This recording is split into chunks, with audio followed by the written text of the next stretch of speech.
If you have X and X and X and Y, it's a different program. I don't know if genetics is actually that simple. I mean, like, that is the,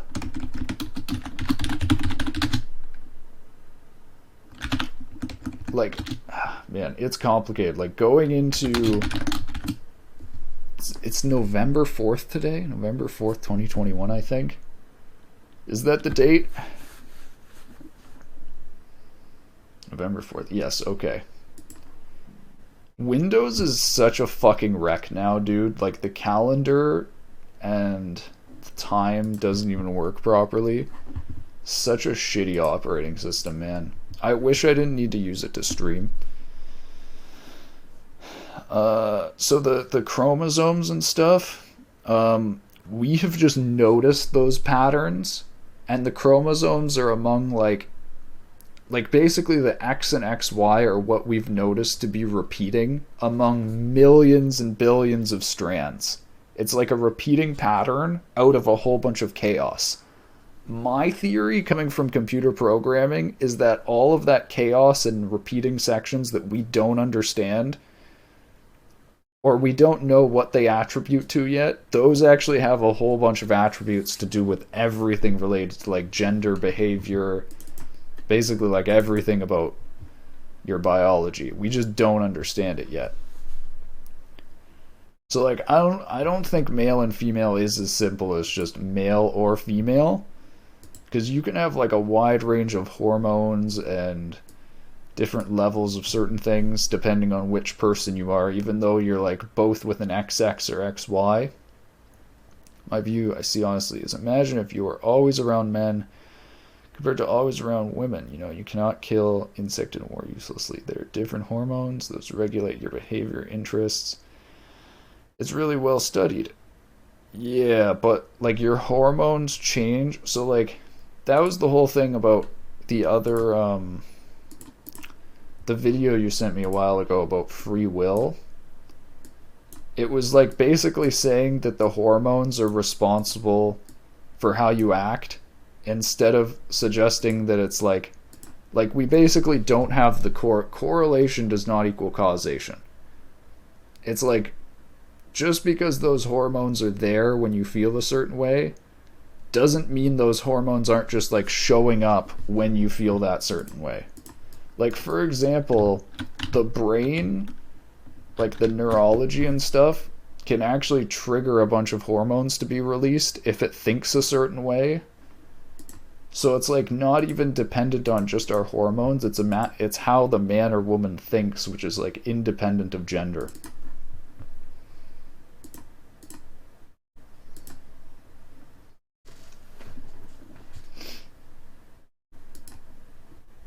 Men and women are mostly the same. It's more that humans are mostly the same, and that the biggest differences between men and women are nearly the same as the biggest differences between two men. Like, you can find men that have nearly all the attributes of women.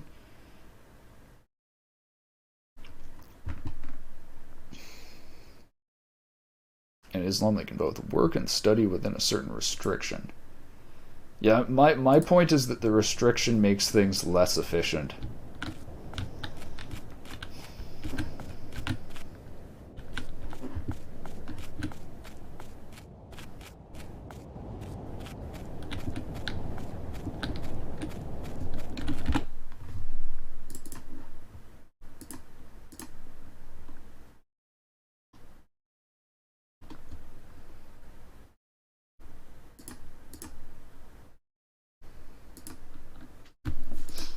Alright, I don't really know what I'm going to work on yet here. I think we're just going to work on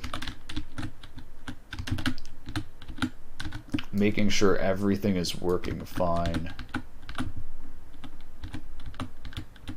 I think I'll just run through the game. You know, in Islam, how harsh punishment is for rape, it's probably like stoning to death or hanging to death people. But then if it's like Saudi Arabia, you can basically use that to just kill any dissenters. Like, capital punishment sounds good when like you think that you're justified, But then as soon as it basically gives people a tool to just like throw anyone in the pits.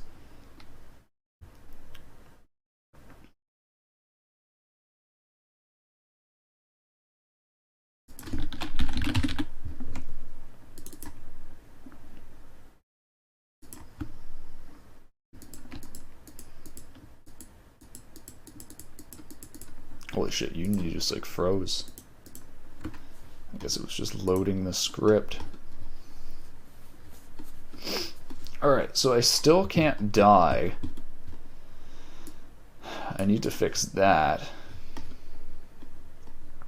I guess...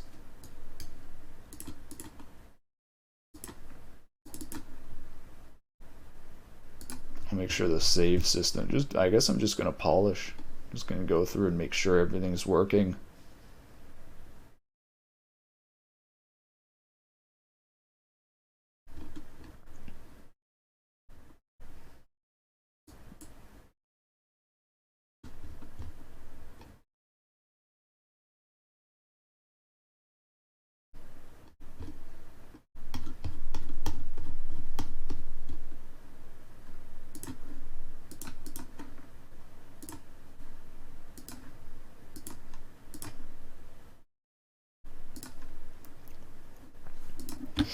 Alright, I don't think this is going to work, but let's try it.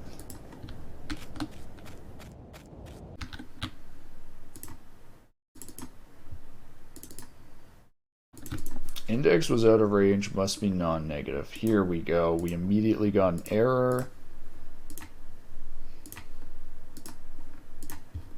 Because the loaded save was not set. Shit.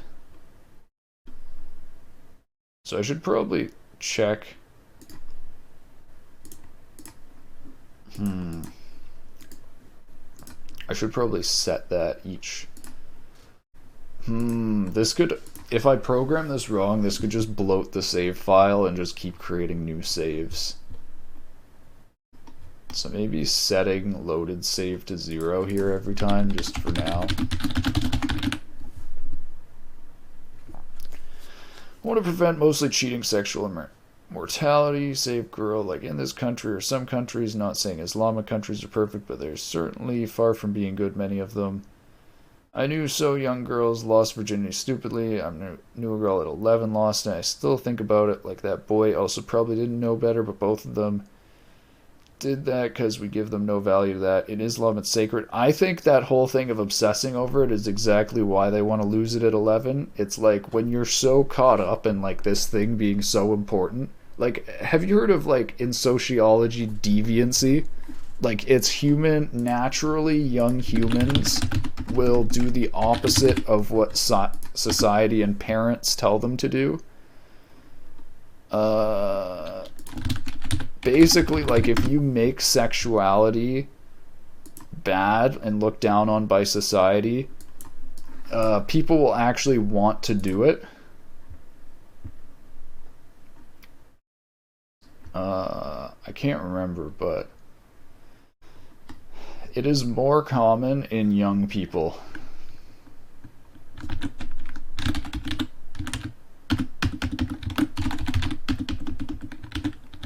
Okay, well, something there's referencing adolescence. Types of delinquency. So, like, I think if you don't obsess over it, it would actually make people do it less, because then it's not a focus from society. When you're having bad suspicion, it makes that person do it. Yeah, it also has to do with that thing of people digging their heels in. Like, people will start doing it.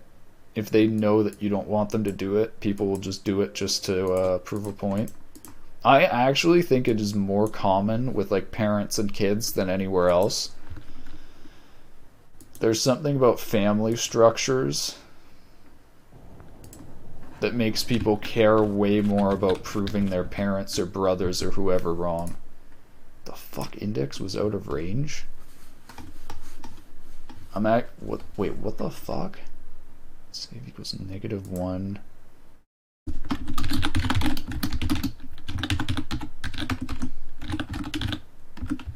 I guess I don't have any saves yet.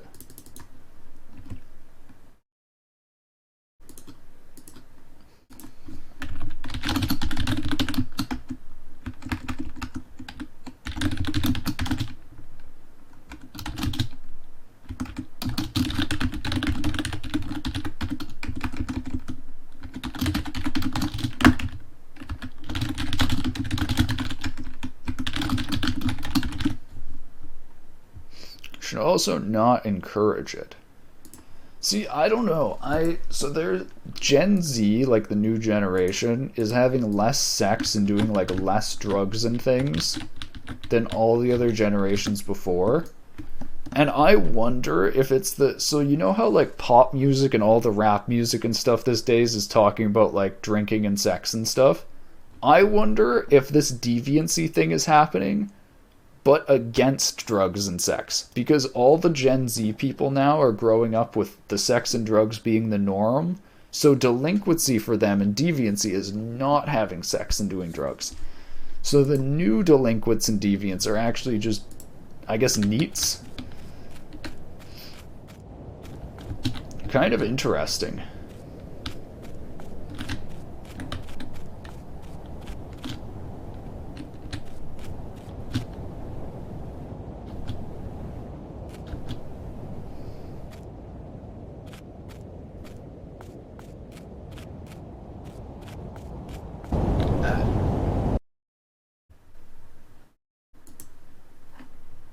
Oh shit. the player wasn't put in the right place.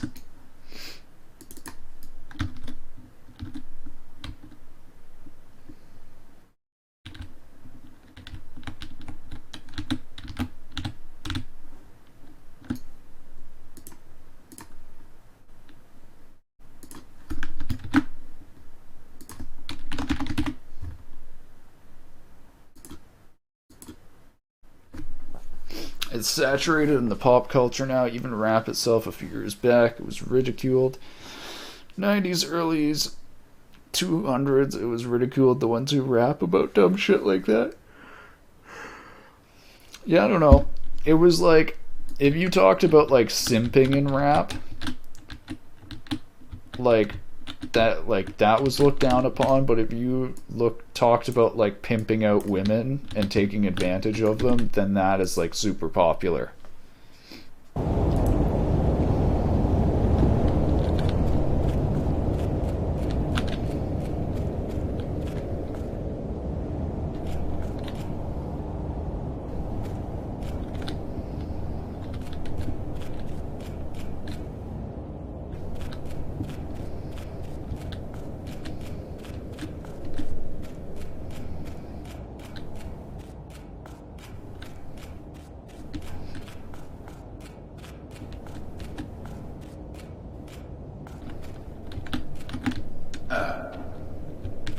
I'm bug testing right now.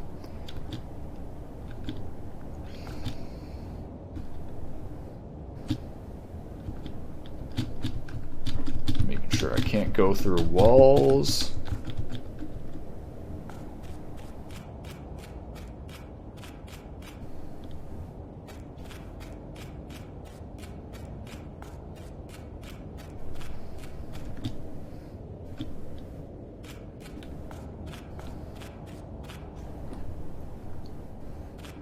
So just to be clear, this game is basically done.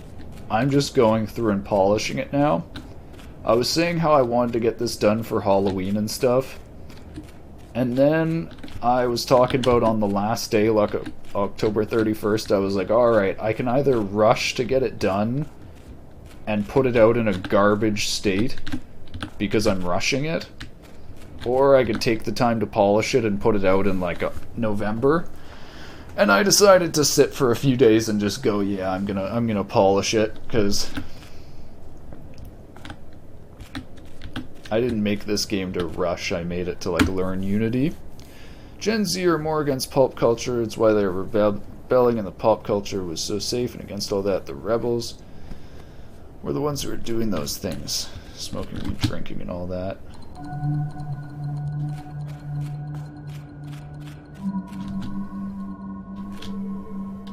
Smoking used to be so popular because of society. I don't know. Natives, indigenous smoked. There's no benefits for smoking. Nah, dude, you align yourself with the spirits. Don't you know that? How else are you supposed to visit your ancestors?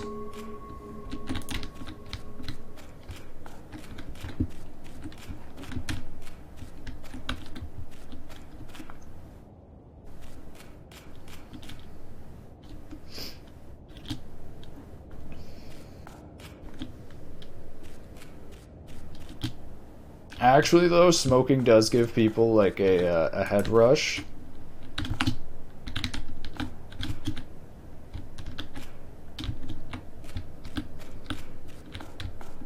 It's kind of the shittiest drug, though. I feel like people smoke cigarettes because there aren't better drugs. Like, if like, I could totally see people only smoking... If weed is legal everywhere, I could actually see people... like all the cigarettes in the future are actually, like, spliffs, where they're a mix of, like, cannabis and tobacco.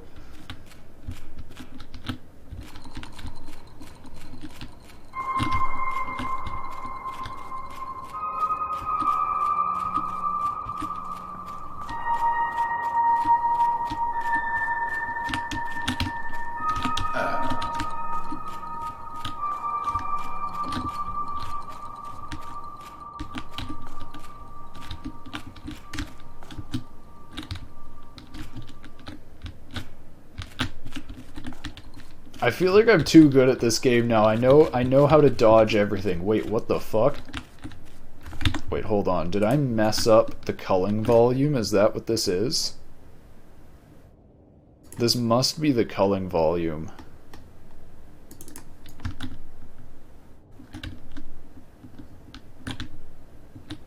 Oh my god, I made the culling volume too small.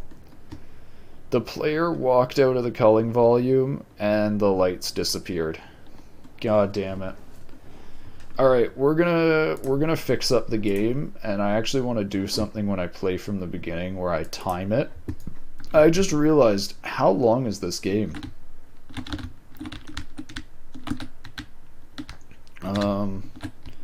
Used to smoke. I smoked spliffs. I wasn't that into drugs ever, though. Like, only a few years. It sucks that you were into them before they were legal. I'm hoping meth is legal in like 5 years. That would be sick. Like, we need to start putting cocaine back in our cough syrups.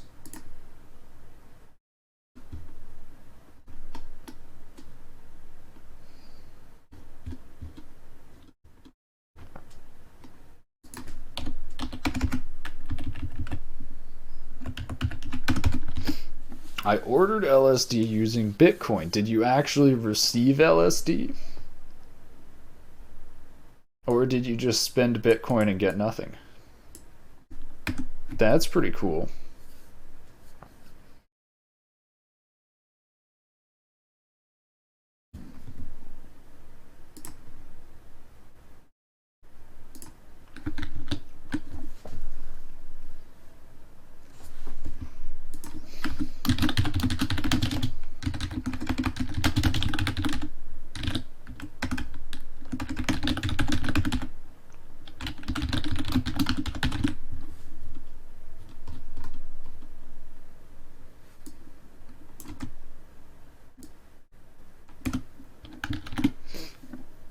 I wanted to grow mushrooms in mason jars and make a business. My family convinced me out of that. Yeah, how did you do that with your family around?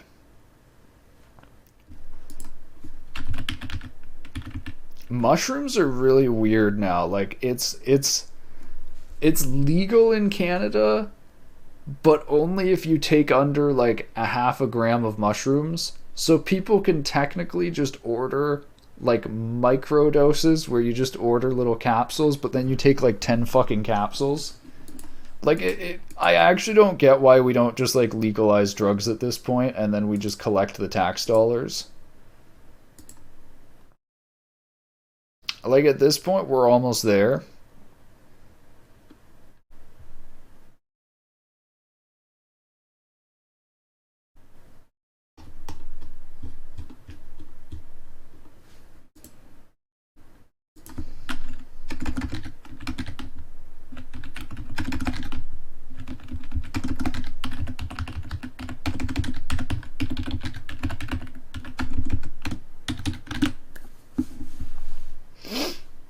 Why do people seek that? It's to have a higher experience, but drugs alone can't give you that. That was the trend a few years ago. I disagree. I definitely think drugs give you a higher experience. I don't know anything else that gives you the experience like drugs. Like, what else triggers your neurotransmitters that, like, aren't normally triggered?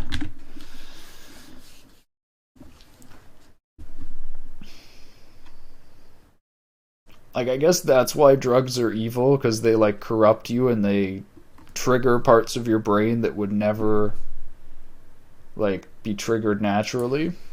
But, yeah, I don't know.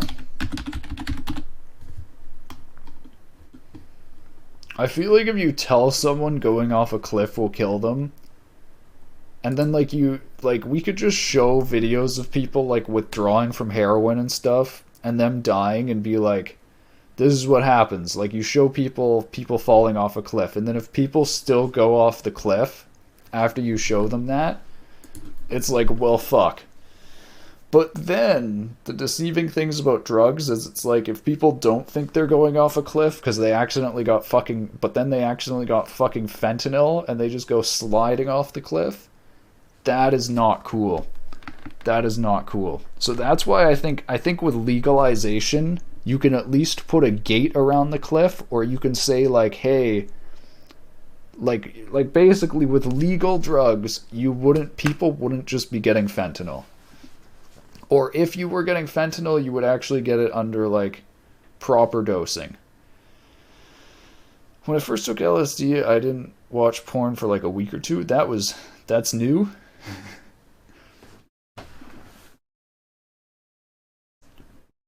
I stopped watching porn mostly without using any drugs. Huh.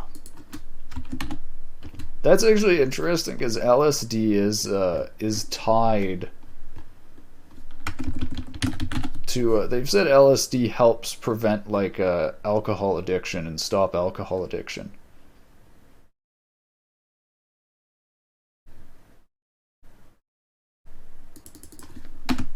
So maybe it works for like NoFap. Maybe all the people doing No Nut November right now should be tripping on LSD.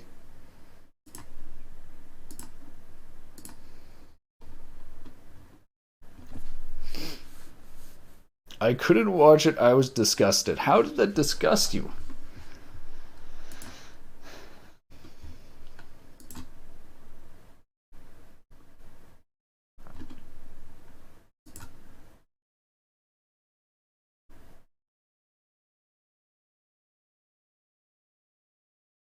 200 micrograms sounds like way too much. I think that LSD doses are in like the UG. I think like MGs would be like fucking crazy. Oh no, I guess actually 200, yeah, 200 sounds like a really big dose. Have you heard of thumb printing?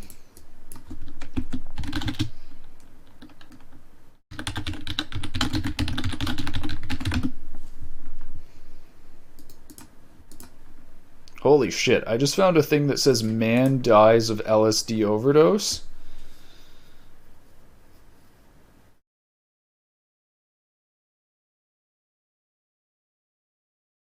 How the fuck is that even possible?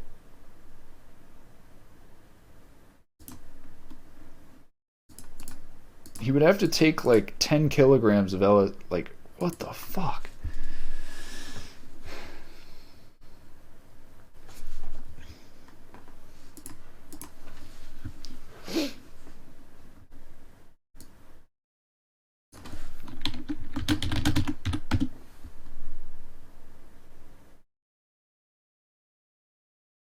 Wait, how do you tell the difference between micrograms and milligrams? You're right, micrograms is UG. I'm just a fucking idiot.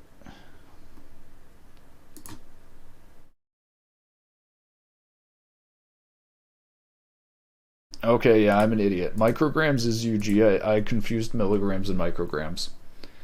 I lost my ego pretty much. Definitely had no control over my laughs even. LSD makes you laugh like crazy about the randomest shit.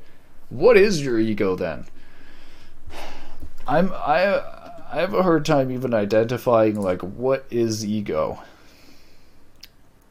Makes you laugh like crazy about the randomest shit. That more just sounds like injecting chaos.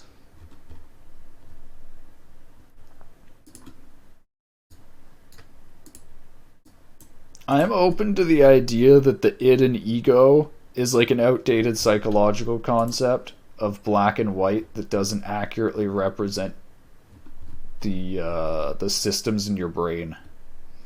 Ego is your consciousness. You feel like a newborn. Yeah, okay. I think if you're describing it as you have no control over your consciousness and lose your consciousness, then yes, that is a good description of drugs.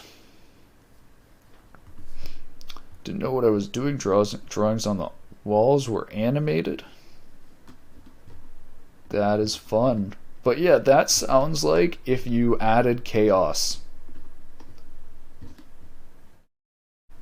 Like you basically just take this logical system that is performing in this certain order and you inject chaos or noise at certain parts and you get wobbles and animations and loss of consciousness.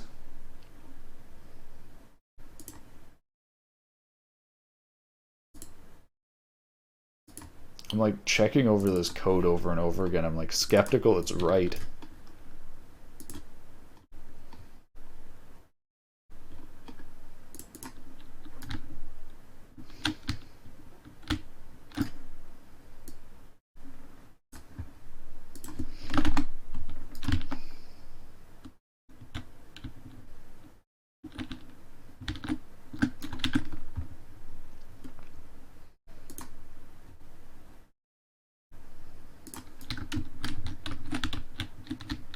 Okay, I guess I'll place checkpoints.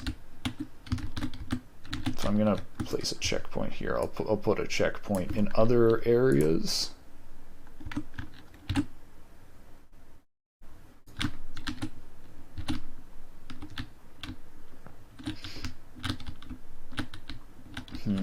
If you die here, should I reset you right here? Part of me thinks that people should experience that. LSD is pretty harmless. I don't know. I think there's lasting psychological damage potentially. Like parts of MK Ultra said that you could use LSD to basically warp people's minds. It might be harmless, but it might also like make people more susceptible to brainwashing and shit like that. Like it might be good if you're exposing yourself to decent things afterwards, but it could also be really bad if you're in like a negative place or in a bad I don't know, bad influence place, environment that negatively influences you.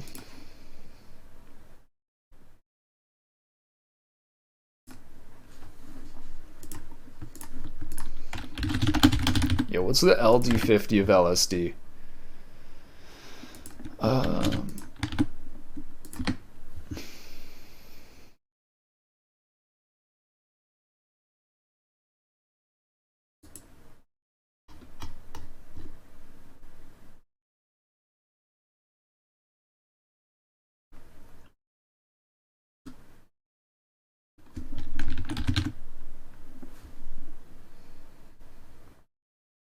60.5 milligrams per kilogram.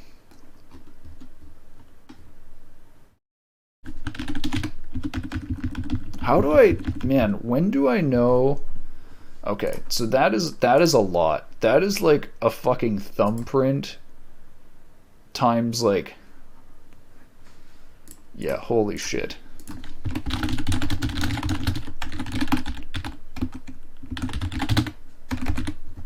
But yeah, I think if like when my bro did it, like bro, when I did it, I was thinking that I should not do it again. I didn't do it again. It's like classed on the same level as cocaine and heroin.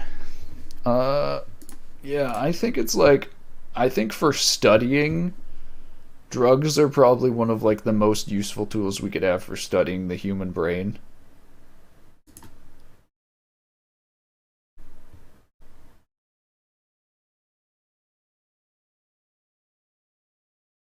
Very interesting. So a thumbprint of LSD is about like 10 milligrams to 20 milligrams. Like if you took a thumbprint of salt, and that and the LD50 of LSD is 16 milligrams per kilogram. So you would need like, for like even a small person, you would need like literal grams of LSD to kill somebody. That is crazy. I was just reading this article where it said this guy died from LSD, and the actual theory in there from people is that police actually either injected him with the LSD or gave him the LSD because he was beat up beforehand, and the theory is that the police beat him to basically being dead, and instead of dealing with the outcome, they gave him all this LSD and said that he OD'd. Because no one, like it is so insanely rare. I actually think this is the only case I've ever seen of people ODing, like actually dying off LSD. Friends tend to first notice the overt effects of the drugs 20 to 40 minutes after ingestion. Sometimes there is something significant happening, something commented, feeling of profoundness, the feeling something big is about to happen. Visually, our first cue is onset of finding ourselves staring at small details around us, a blowing leaf, a rock on the ground at point distances. We then notice our vision becoming clearer. Yeah, it sounds like I'm high on LSD all the time. It's fucking awesome, dude. Is that why I like life so much? Now I've said before, my perspective is that like the if you look up at the sky, it's a bunch of barren fucking rocks. You know how lucky we are to be on this rock that has a bunch of life and plants, and to be one of these life and plants, like the 1 in a quadrillion chance.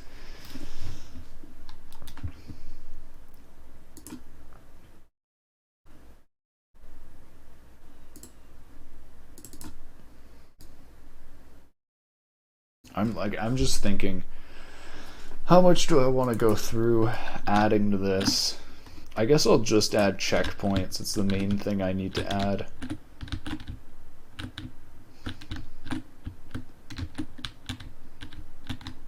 Oh yeah, and when I get to the checkpoints, I'm gonna need to reset the scene so that like items respawn. I think I'll have to, you know what? I'll need to playtest this. I'll actually need to playtest this. Holy shit. I'm gonna need to purposely die here and make sure I don't get reset. Psychedelic phase, colors have gone from being intense to stereotypically psychedelic. All those 60s posters make perfect sense as the color palette is now dominating our vision.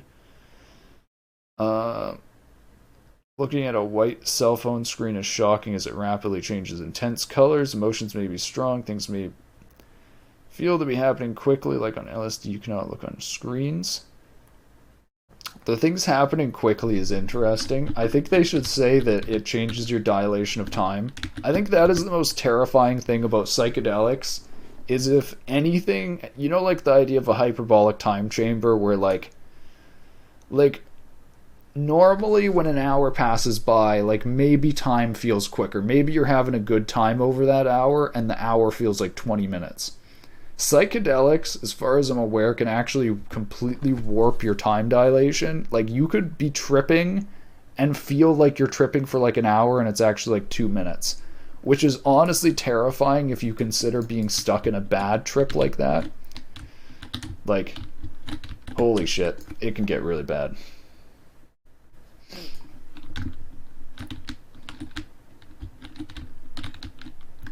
But yeah, the drug classifications are really fucking dumb because I think the biggest danger is people dying.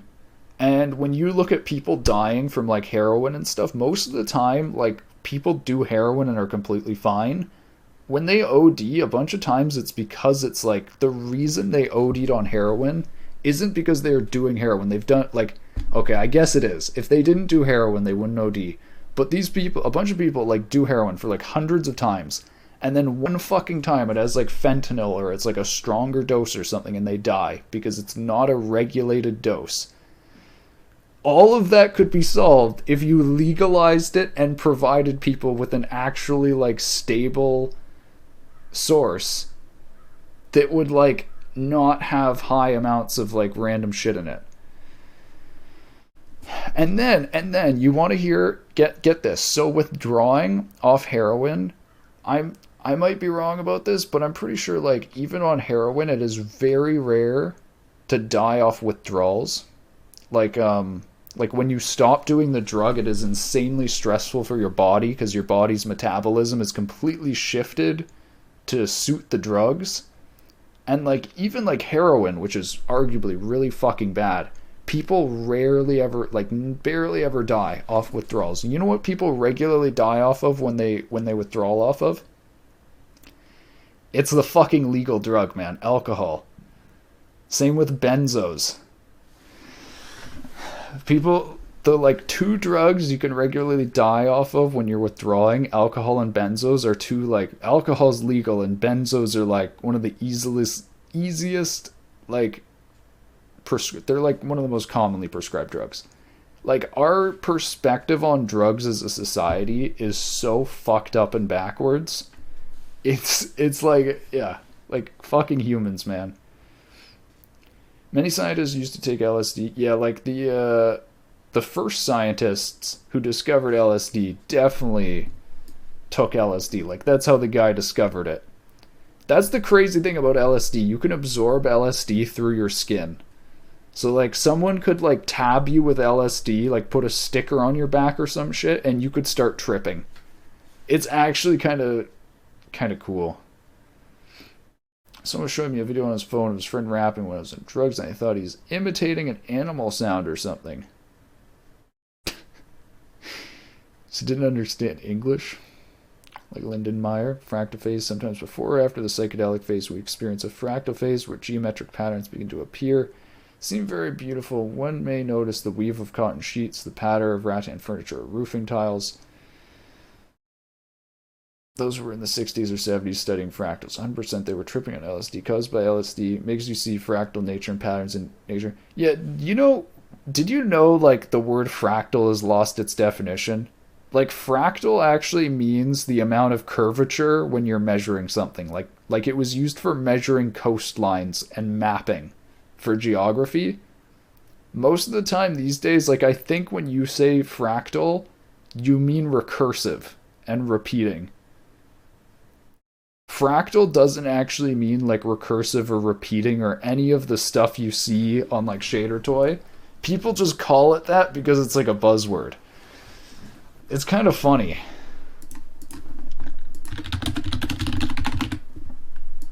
It's like the fractal value does go up for a bunch of those repeating structures.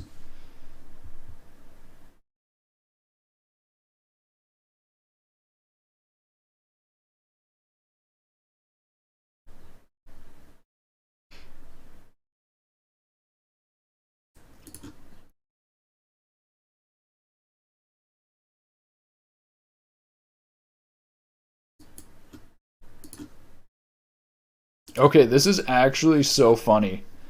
Like, let me bring this up.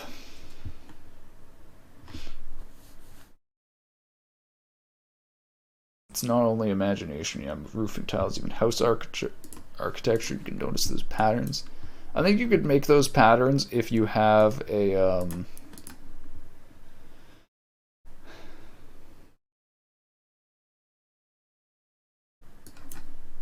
maybe I'm wrong about this. The Wikipedia page is fucking massive, dude.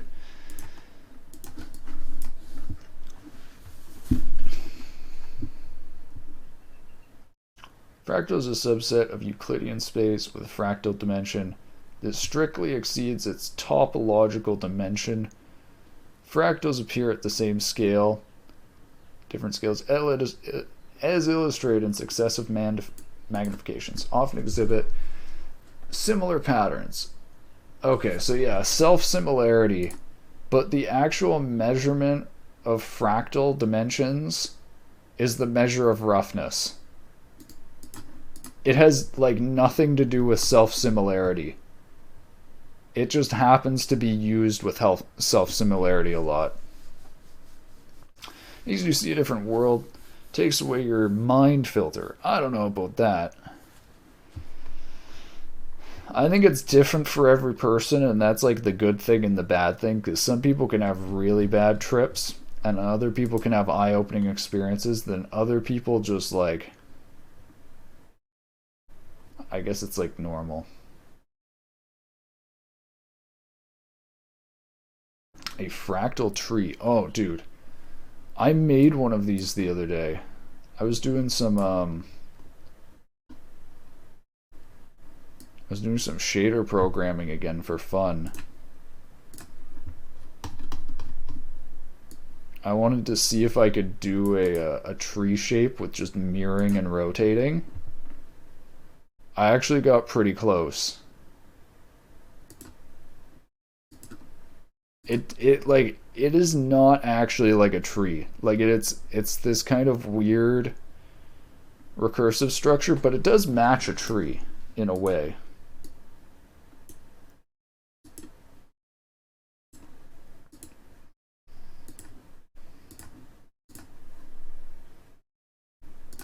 Self-similarity is really cool.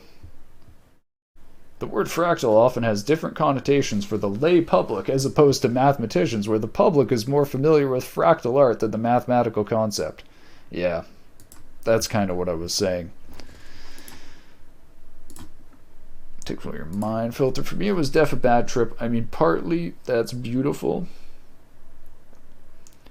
I want to get to a point where we can like have legal drugs.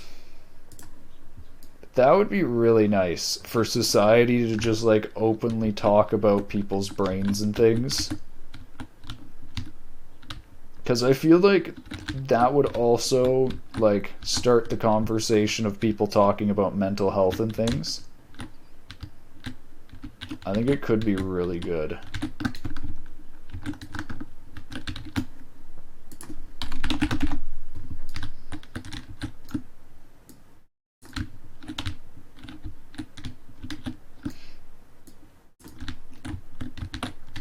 But yes, I have done lots of drugs.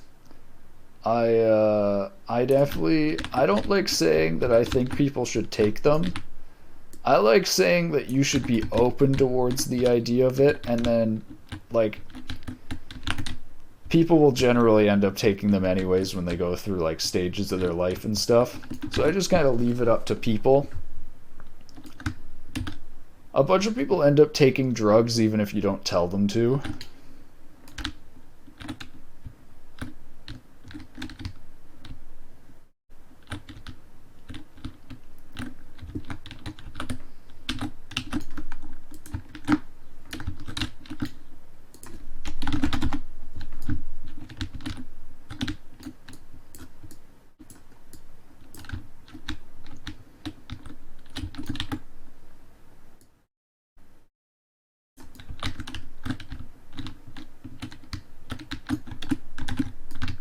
I'm wondering if there's a bug here.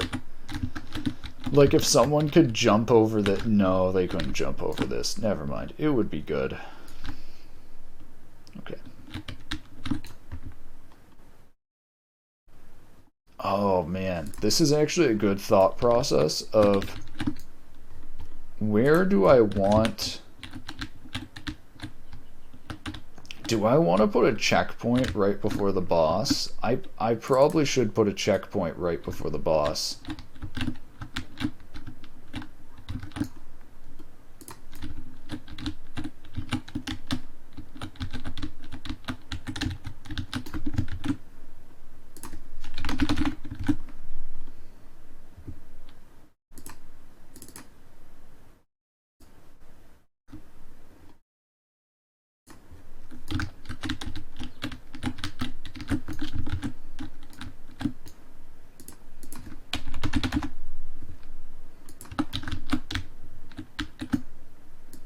Okay, so we placed a bunch of checkpoints. So now the save game shouldn't bug and it should have somewhere to reload to. I have to set this to reload the scene, I think. If I want this to work properly.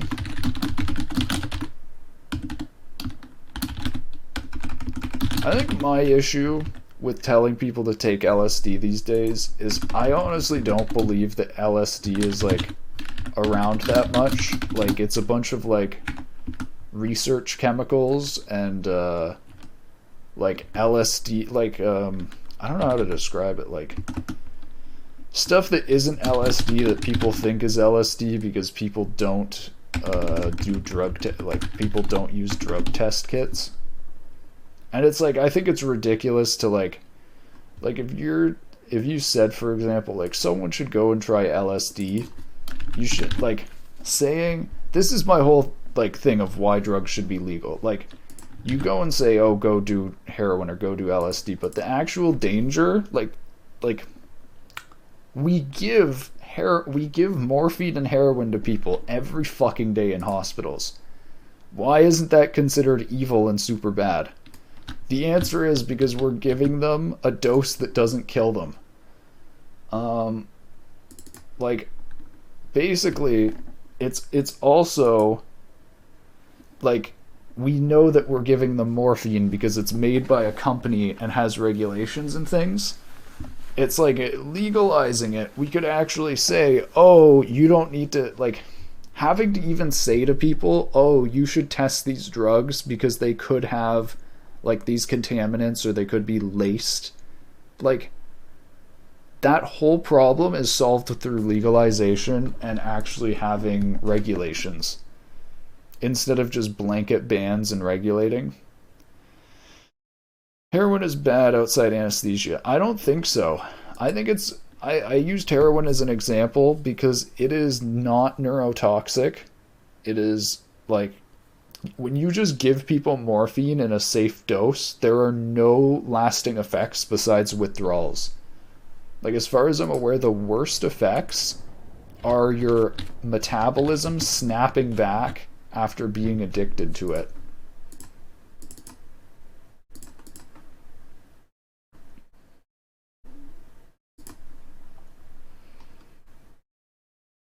Like, all the dangers of heroin come from addiction. And even then, that, like, metabolism change I don't think is that bad. Because there's a whole bunch of stuff that people do that alters their metabolism like that. I mean, have you seen a bunch of people when they don't get coffee?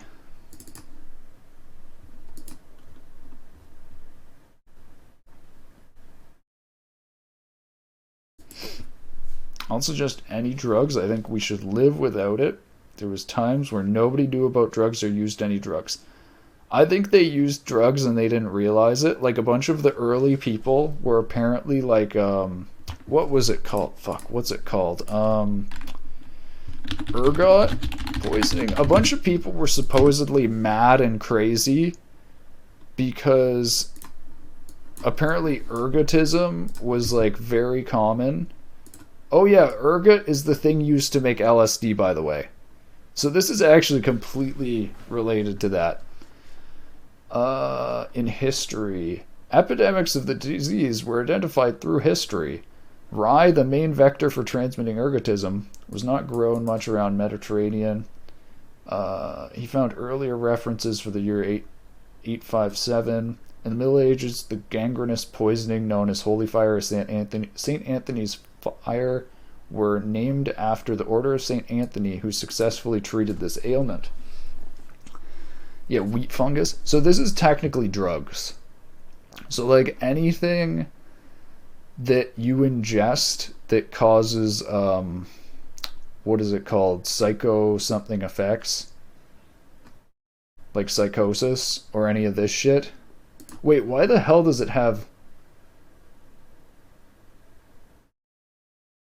shows changes in light and color as can appear with psychosis? Does psychosis actually make you trip like on LSD?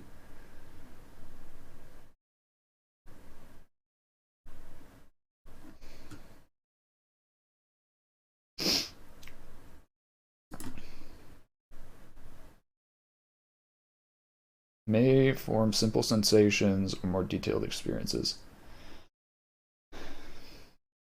Up to 15% of the general population may experience auditory hallucinations, though not all are psychosis. That is terrifying. That is, I just burped. That is fucking terrifying, dude. Up to 15% of the population may experience auditory hallucinations. Well, we know why people think ghosts exist.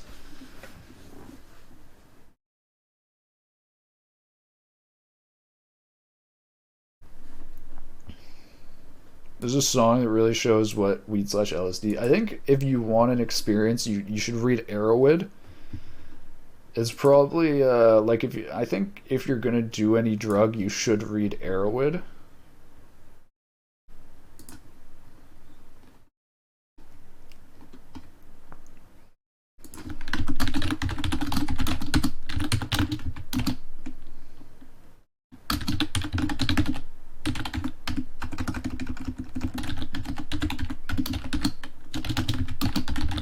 Okay, let's see what this is doing where it's throwing errors.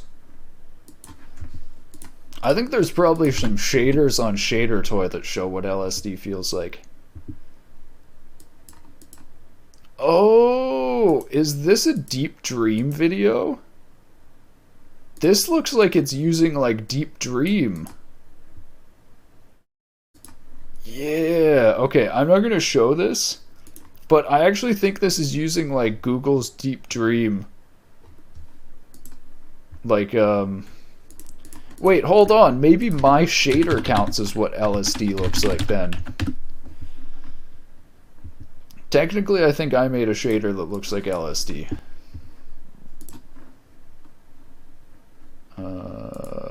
Where is it? I literally have a shader that does this deep dreaming, except it's not really deep.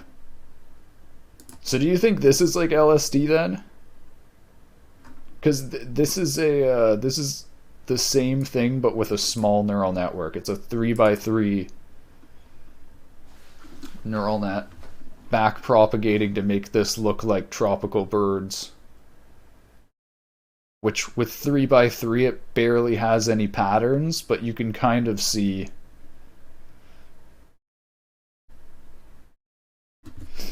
When you watch screens on LSD, things pop out and look like Deep Dream kind of.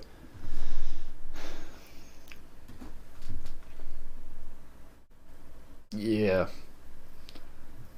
I guess it's like our brains actually see things like Deep Dream.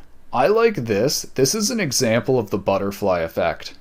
Like, very small changes at the center right here explode to make large changes out here. Like, it's like these tiny little yellow things, red things that start here end up growing to be like these massive things. You can show that song or you don't want to get striked. Yeah, I don't want to show the video. Videos are are very... Oh my god, Shader Toy just crashed my browser. Fuck, dude. Firefox is so trash now. Firefox is actually getting so much fucking worse. Firefox didn't used to crash like this.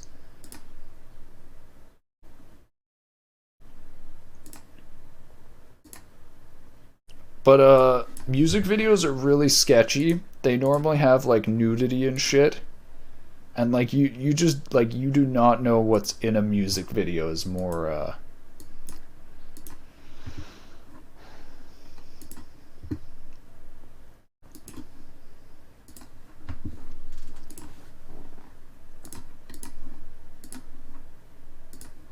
Man, web browsers are getting worse though.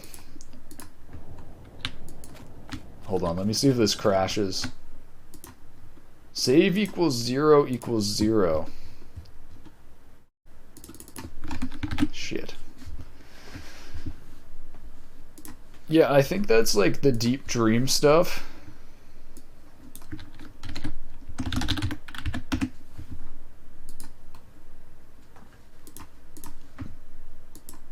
I'll try and get an image of it.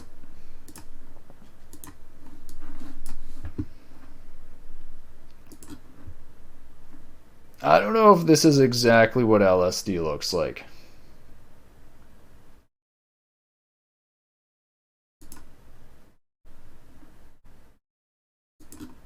This looks like classic Deep Dream, though. Yeah, see, it's not that scary to me now because, like, I have seen literally, like, thousands of these pictures of people applying these Deep Dream filters. So that's the issue, is now it's like, now I immediately recognize those patterns as Google's Deep Dreaming. And I'm just like, oh, if that happens to you in your eyes, then I'd close my eyes. No, like, yeah, I don't think it's the same. I think it's the same in that that doesn't represent what it's like. You know the idea of synesthesia? Like, you're able to taste colors?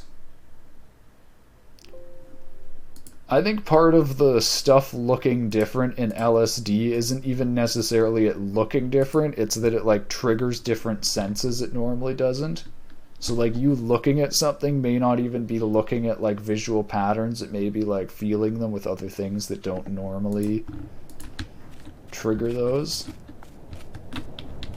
Okay, it worked. This is just, oh my god, this is gonna make a new save every single time we start.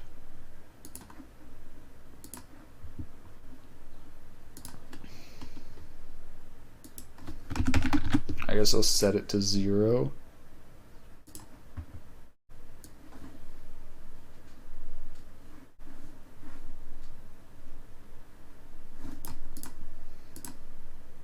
Okay, we have a save now, so I can actually set this to 0. Alright, we're gonna time how long this takes. Oh, DuckDuckGo has a timer now. That's cool.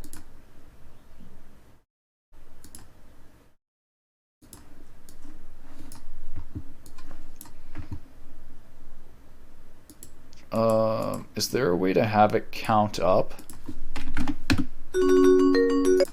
No. DuckDuckGo timer count up. Maybe I'm looking for stopwatch. Oh, yeah, okay. Dude, it's kind of cool to me that you can just, like, Google this stuff or just type it in and it just comes up with a nice little tool. Is that going to be, like, the future? You don't even go to any website or anything, it's just all automatically on, Alright, so I'm going to be testing how long it takes to run through the game.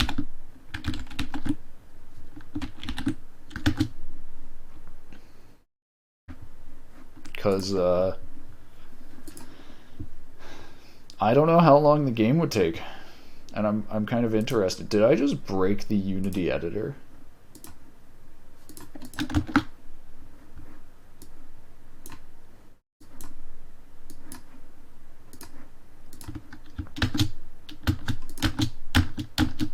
The fuck? I actually just broke this shit. God damn it, dude. Unity's got some issues. Unity has got some issues. Alright, we're starting this. Let's go.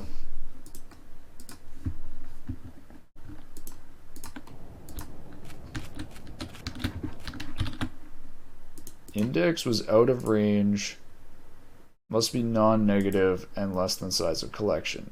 Okay. Why did this fail? I have to make a call. Alright, I'm probably going to get up and go have some breakfast anyways. I'm going to be streaming all day, so should have plenty of time to pop in.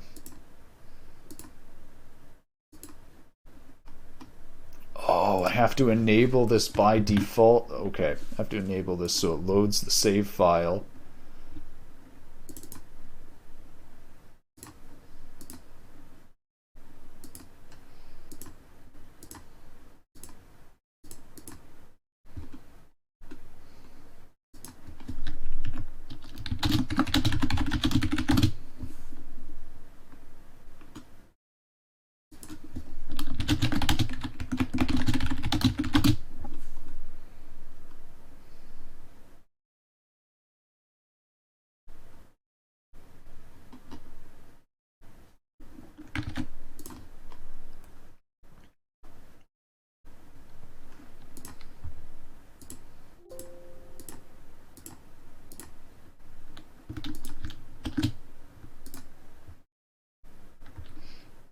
Let's see if this works now.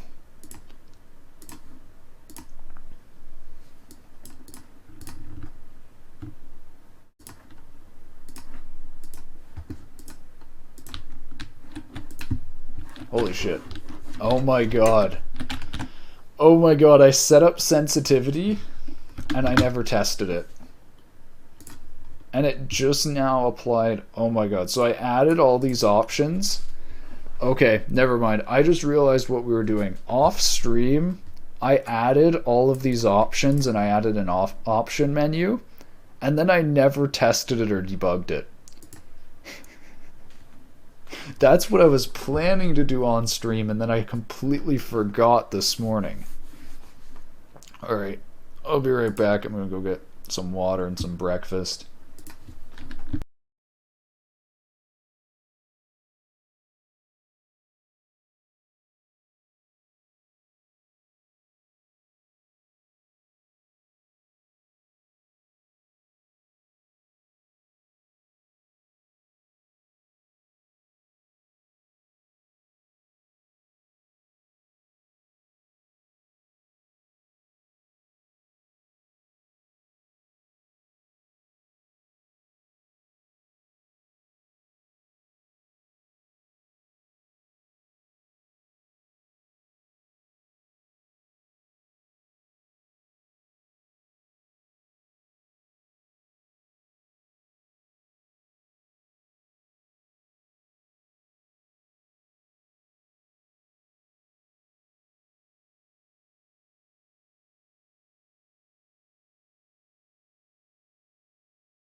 Hello, AM.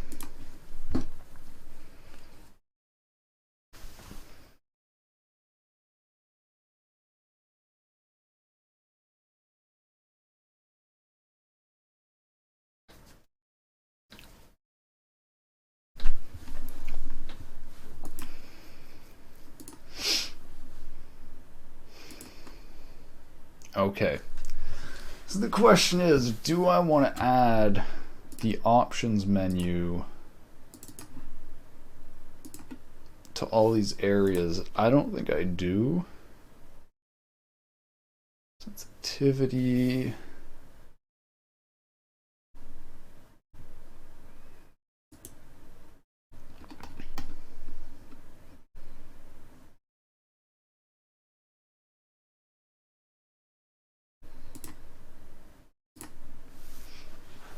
What do I set the default sensitivity to?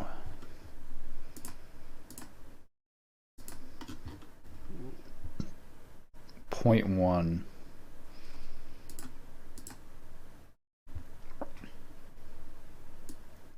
So we want this to be equal to basically 1 at the beginning.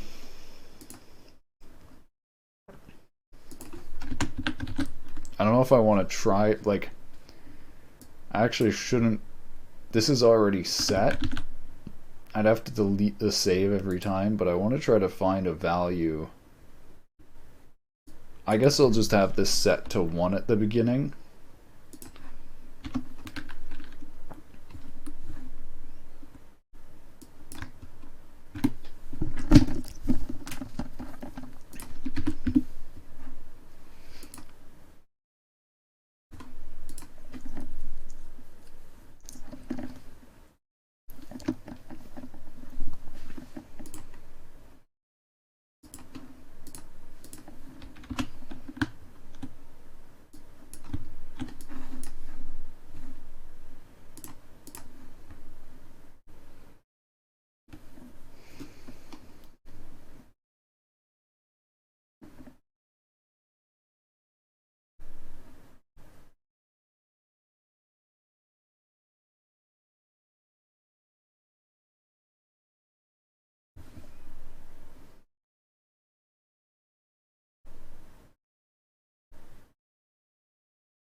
Holy shit, dude, what the fuck?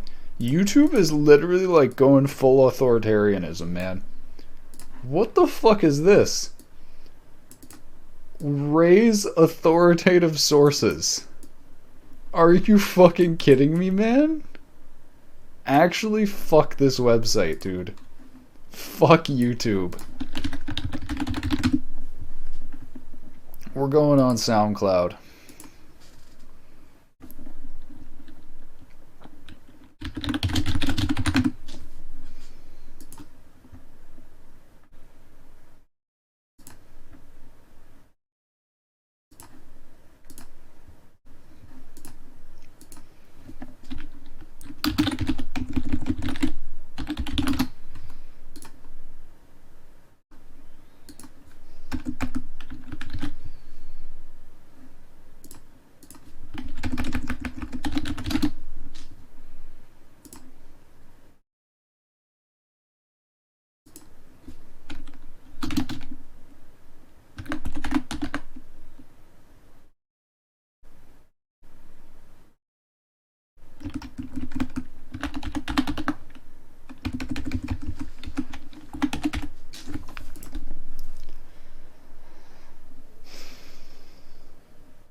My brain is dying. I can't do this simple math.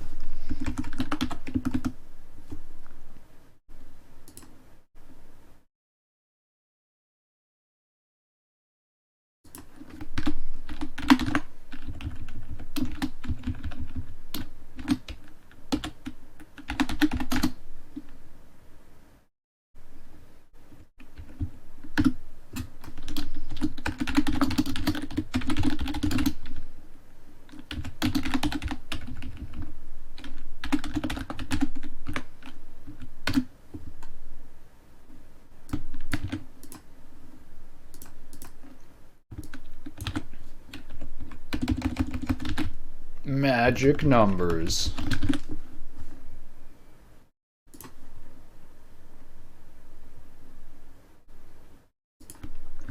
Okay. Hopefully this will work. So what we're going to do is we're going to try to play through the full game. And I'm just going to, like, keep track of all the bugs that we're running into. Yeah.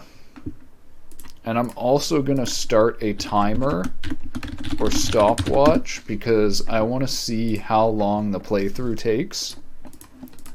I said this before and then we just stopped doing it because I ran into a bug, but hey, maybe it'll work this time.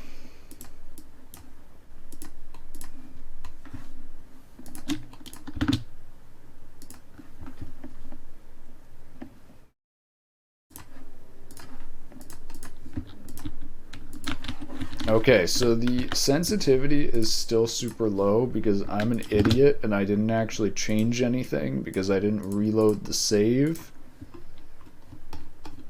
Kinda dumb. So what I need to do is I need to actually change the sensitivity myself. Right here we go to look sensitivity, we turn that up a little bit, turn the volume up. Field of view up. Why is everything on lowest? This isn't actually what the default is. Okay, actually hold on. I'm gonna reset the save file because it does not look like a valid save. It does not look like it loaded up with the default options.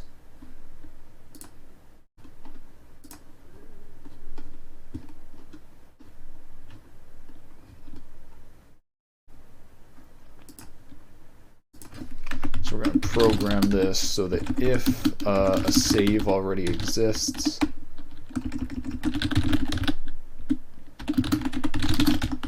then we're going to load that first save. Otherwise, we're going to set it to -1. So it creates a new save.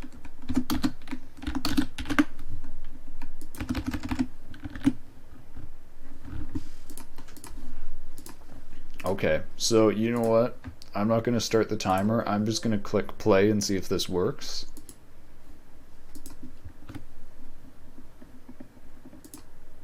Okay, it loaded the proper settings. The back button does not work.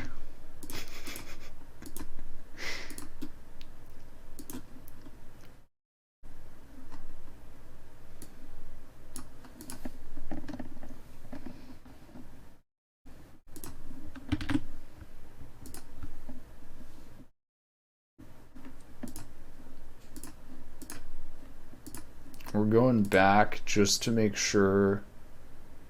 Okay, so I actually, where do I trigger the save? Is it on disable? Okay, so when the save is, when the options are disabled, it saves it. So that should work. Woo, it works. And we have anti-aliasing now and like probably some better quality stuff. Let me just make sure though. I might not have apply settings fully set up. Okay, it is set up. Pray we are good to go, and it is actually going to work this time.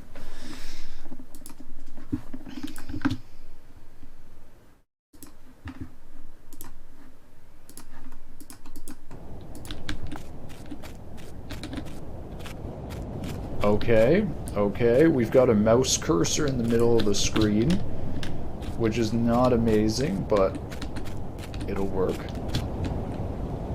I kind of want to die here over and over again just to debug this and make sure it resets us to our save properly. Okay, it did not reset us to our save properly, it resetted us to the beginning. So we kind of have a bug there.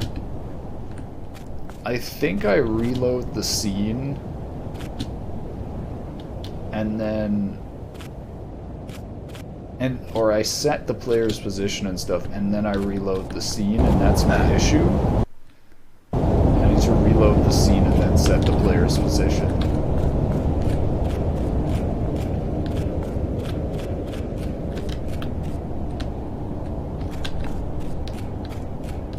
Oh, I just realized when I load the scene, it'll actually reset the player's data, I think. So that might not work. We'll need to work on the save system, I guess. Or not just the save system, but how we load checkpoints.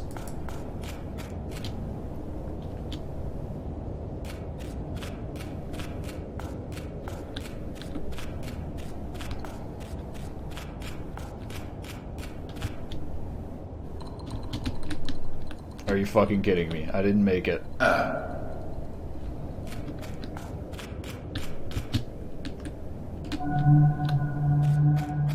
Wait, did it just... Oh, okay, never mind. That was a stumble. It didn't trigger the death animation.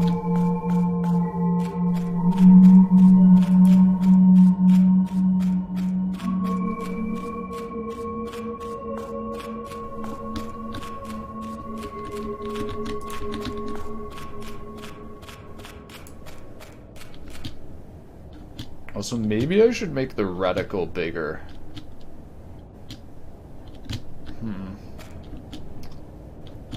I'll have to see. It's relative to screen size, so it might be too small for some higher resolutions and too big for lower resolutions.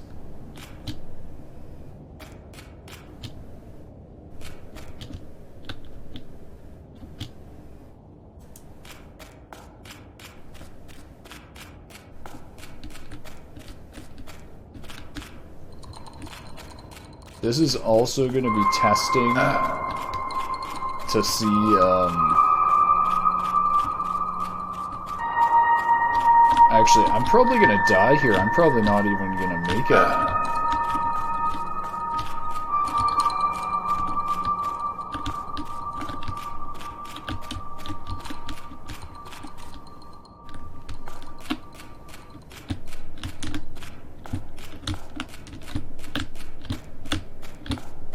Fuck.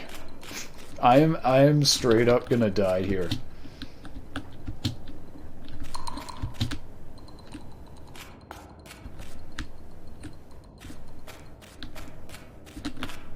Like right here, I'm gonna die. These are gonna jump on me. Or I'm gonna fall.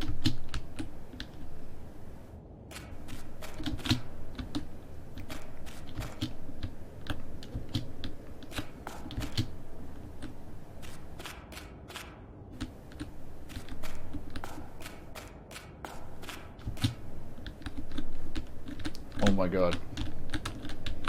I suck at this jump. It's because I'm not trying to do the jump, I'm trying to like dodge. I'm like in the middle of the jump.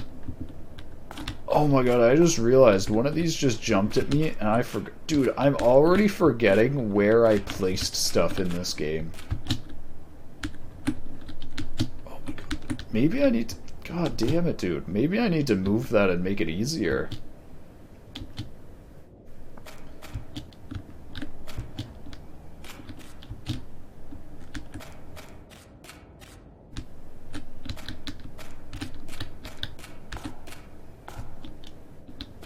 There we go.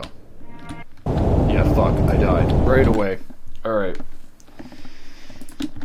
So I have to make saving and loading work properly. That is the main thing I have to do, is I have to fix saving and loading. So right now, I set, yeah. So I can't set this stuff and then load it. I need to load this and then set that.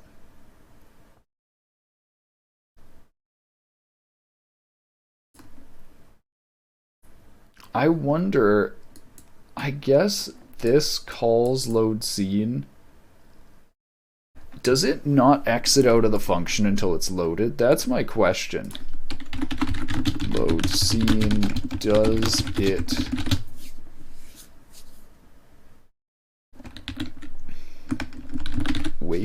Does load scene return if it hasn't loaded yet?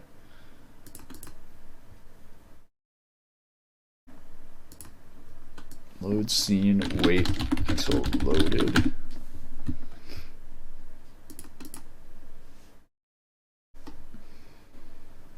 Put code inside the coroutine.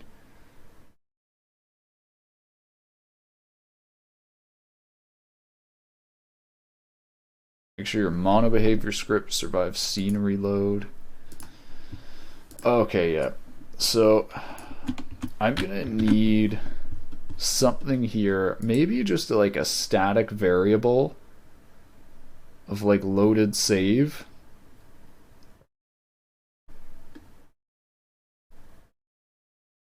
Or a boolean that says respawning.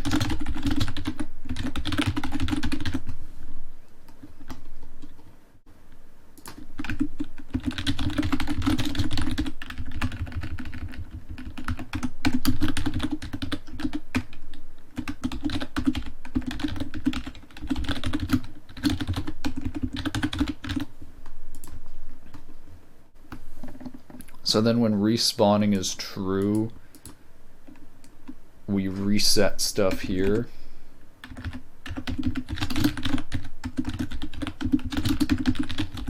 And we reset respawning to false.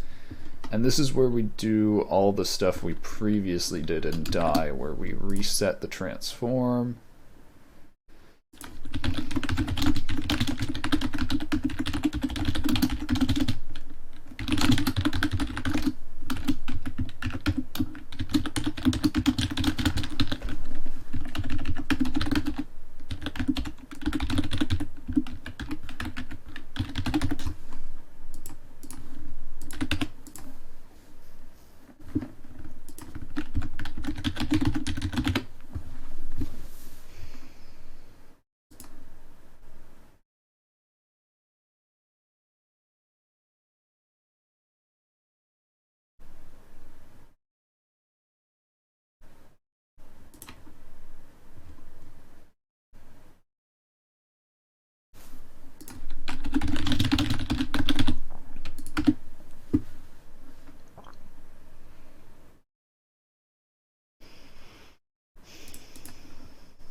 And then I think set health is the last thing. Checkpoint, scene, pitch. Yeah. I actually don't know. Oh, wait. Now that I don't need to reset any items because I'm just reloading the level, I actually have no reason to save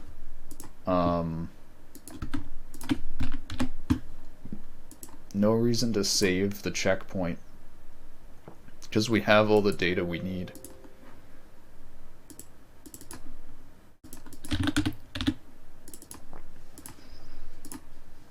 So let's remove checkpoint from here.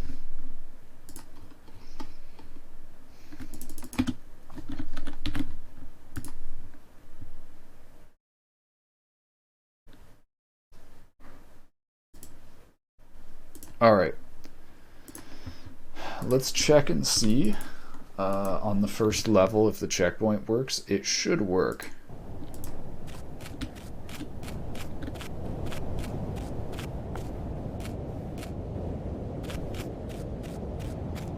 We're just gonna die over and over here and see if it respawns us in the proper spot.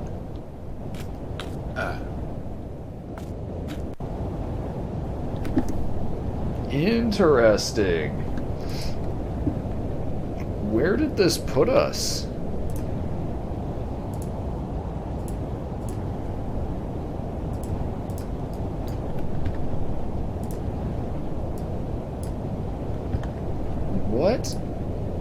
What happened here?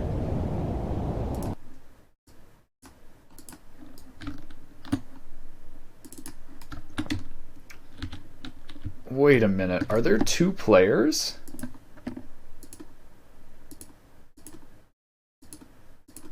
Are there 2 main cameras?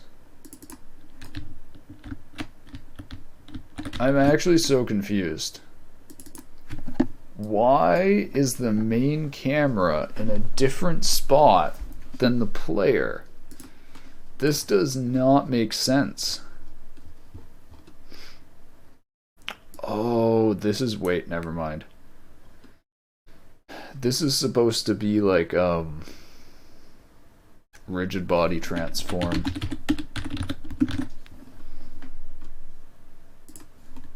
Okay, so we set the camera position. That's why that happened.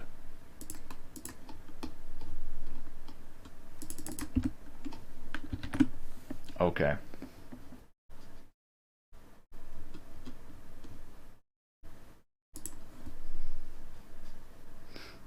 I think it works though. It actually looks like it reset properly there.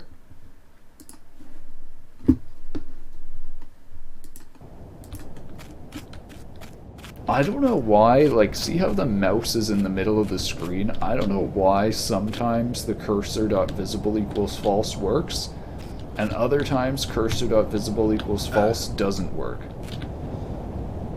It's like random bug. I guess it's the editor.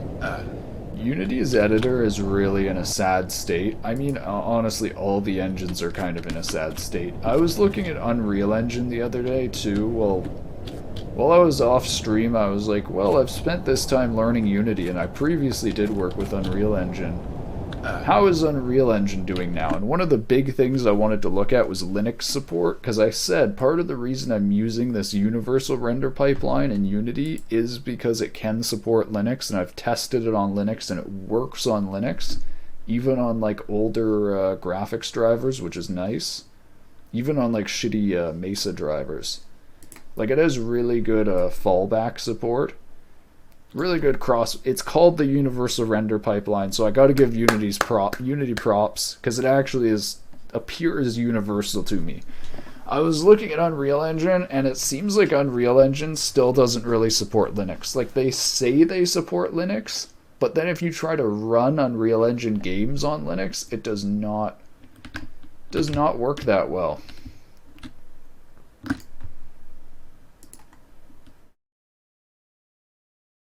I think that kind of makes sense, though, with, like, Unreal Engine is so high like, Unreal Engine is focusing on, like, top-tier quality and best graphics, and Linux isn't necessarily known for, like, top-tier graphics and GPUs and stuff. Every UE4 game works in Linux because DirectX Vulkan. Play everything in Linux? Really? Part of what I heard is that DirectX Vulkan actually works better than Unreal Engine's official Linux implementation.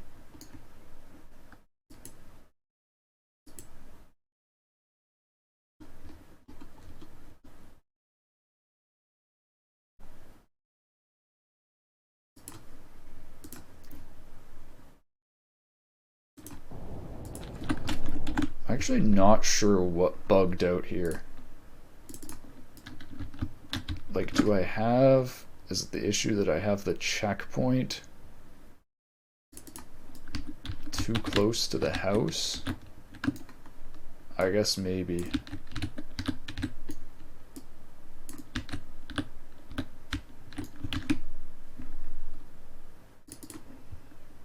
Check Godot for Alpha has pre-builds now. I've heard people say that Godot is way faster than Unreal Engine and Unity. Like startup time, load times. It's just generally faster. SDFGI is looking good and its performance is super good. It'll be interesting to see if Godot comes out with some graphics demos like Unreal or whatever.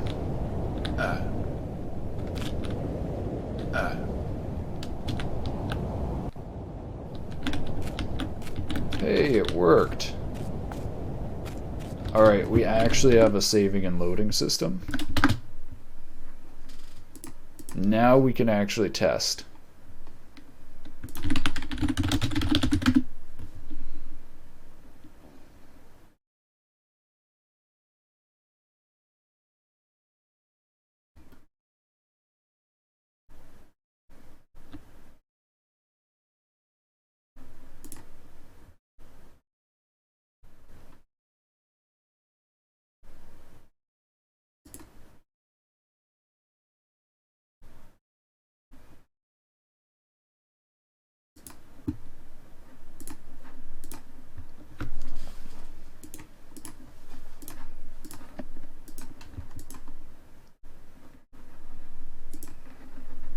Did it just crash? Oh my god, dude. Unity's kind of a fucking mess, man. Like, I'm actually thinking that I am not going to use Unity. Like, I did do this game to learn Unity better, and my conclusion has been that Unity is scuffed as fuck. Like, Jesus fucking Christ, it just failed to launch my fucking game again, dude. Thanks for making an engine that can't even open. Like, it can't even run the fucking game. Holy shit, man. Like, there's, like, such a solid foundation in Unity that generally just works. And then there's all this stuff in the editor that just doesn't fucking work. It just throws errors, it wastes your goddamn time. It does not feel that polished anymore. Having assets you can port to anywhere, even to VR chat. How is VR doing? I looked at like some new VR games the other day, and it seems like VR games are pretty shit right now. Like, it's a bunch of like cash grabs. Like, they're putting like mobile games on PC now. Like, a bunch of the new VR games coming out for PC have all, like, the mobile payments. Like, in the games, you can, like, buy extra shit. You can, like, buy this shit to make your character look different, or, like... It's like all the stuff from microtransactions are in, like, PC VR games. It really kind of makes me not want to... Fuck.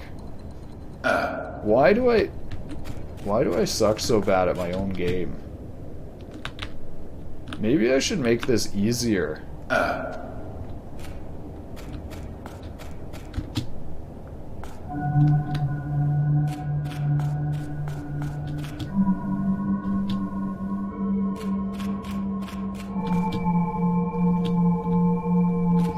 Quest 2 game is a mobile game. You saw even IQ made project for Quest 2 is exclusive. I actually didn't see that from IQ. I haven't really been following some of the shader toy stuff. But yeah, that, I definitely think that is the reason, is that VR, most of the popular VR right now is from, like, yeah, it's like, it's mobile VR. Mobile VR is what's popular, not desktop VR.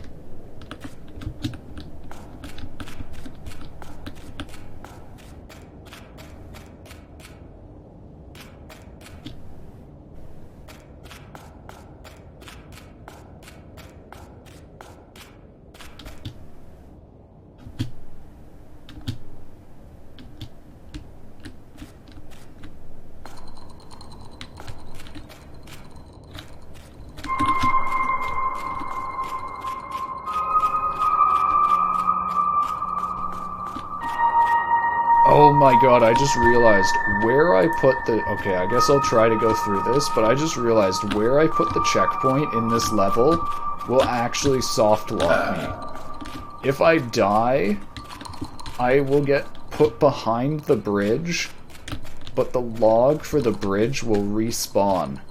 So I won't have any log. Oh wait, you know what, maybe that'll work actually.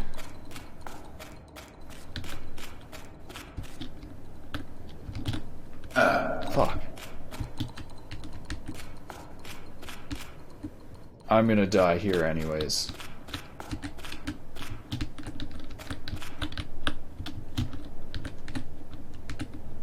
Fuck, don't fall. I fell. Oh wait, shit. shit. That ledge is like easy to fall off.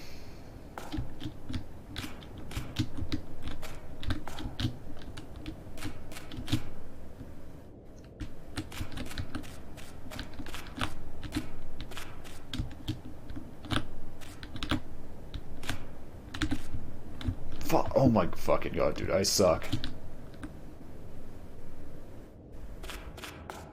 I think I actually designed this section kind of well, because even being the designer, I'm like you want to jump across here, but there's all of these that you're like scared they're gonna jump on you. Oh my god, why do I keep... Yeah, okay, I should move this. That's like... I don't know if you consider that a bug or just the way physics works, but the way that you're like caught on the edge of that and you can't move, but you're still sitting there is really stupid. I wonder if it's something to do with the mesh collider. Like if it's like colliding with vertices that are like inside the mesh. Fuck.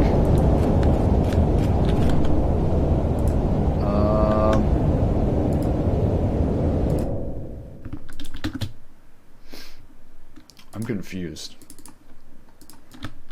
It reset the player to here.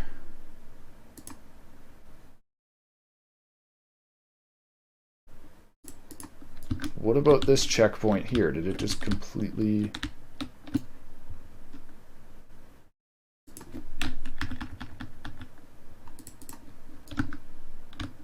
Wait, what happened to the other checkpoint? Did I not save?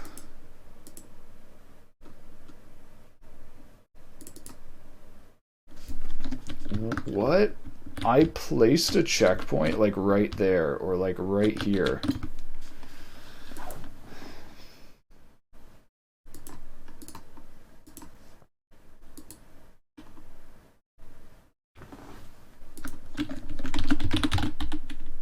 Yeah, I guess it didn't save. All right.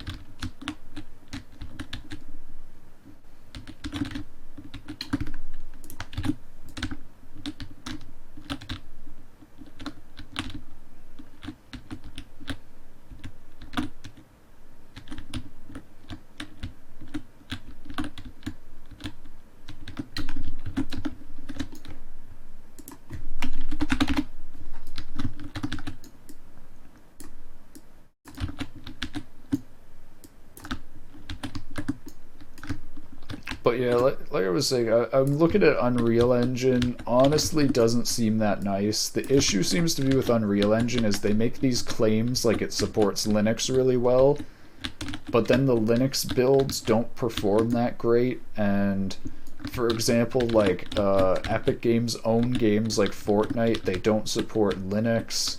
Like, I think the big sign that Unreal Engine is actually ready for Linux is that Epic publishes their own games on Linux. The fact that they aren't doing that and they actually removed Linux support from Rocket League really makes me think that, yeah, that Unreal Engine is not ready for Linux. You don't need Linux support. No one's doing it these days because DirectX Vulkan can launch anything, even DirectX 12 games. I don't think so. I think there's still like a bunch of small games like Minecraft and shit where people definitely want to run them natively on Linux.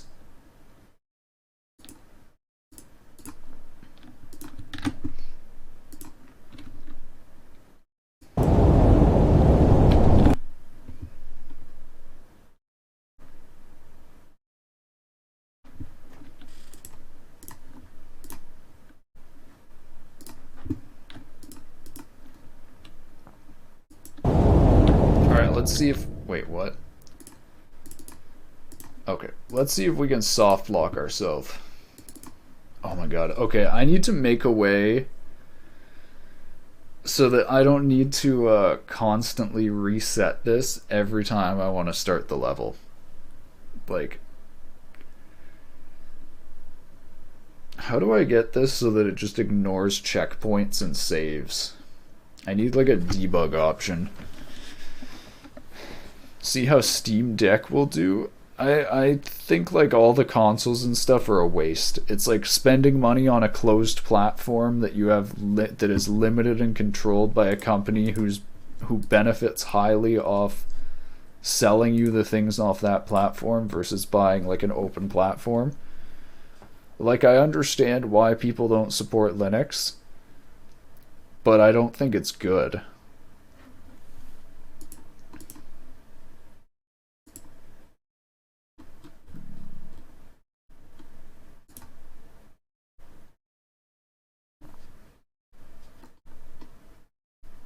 So I guess maybe by default, I could set this to like -2.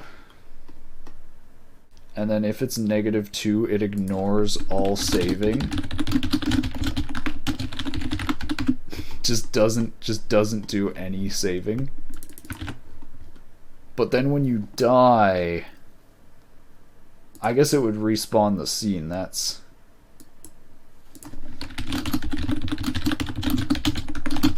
Okay. I think that'll work. Let's see. Valve tell that making rating in Steam for every game for its compatibility for Steam Deck. I don't believe that Valve is a good company anymore. They're honestly pretty shit. Like, both Valve and Epic Games have serious issues.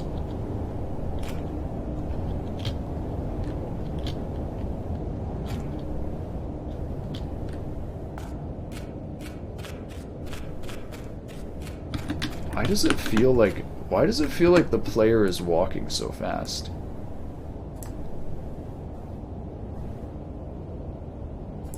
Field of view. 5 walk speed. Okay, I guess it's fine.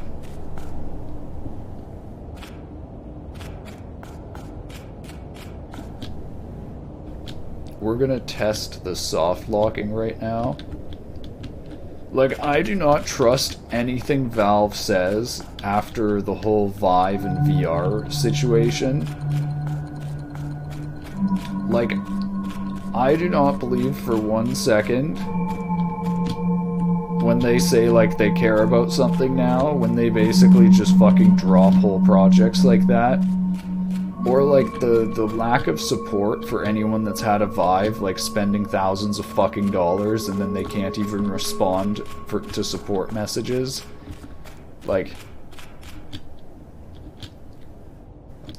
that is the pathetic thing, is that Valve is literally performing worse than Oculus. Like, Oculus and Facebook is fucking bad. They spy on you and all this shit, but people are willing to go through that shit because they actually provide a decent service. Valve literally creates broken software these days. Valve New Games, not just Valve New Games. I'm pissed at... Oh yeah, I could just... Man, I haven't even started talking about Team Fortress 2 yet. Like, there is literally so many things I can grill Valve on now. That's what I just say. Valve is dead to me. That's why I just say, like I said, like, I don't trust anything Valve says to anymore. Valve is dead to me. Like, it's just... There's been so many of these things. It's like the OpenVR API that was outsourced to, like, Korean programmers. So the documentation isn't even in fucking English. The comments on their code aren't even in English. Like, how people can say Valve is, like, a high standard company that, like, does all these things good is such a fucking joke to me. It makes me know that they aren't paying attention to anything Valve is doing these days.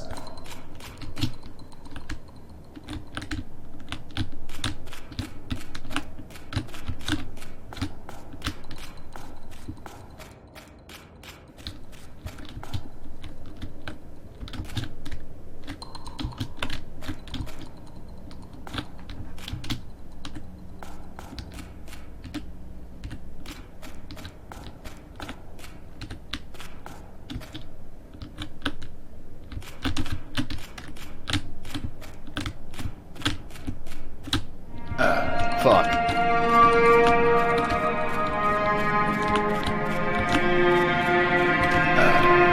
It's so bad.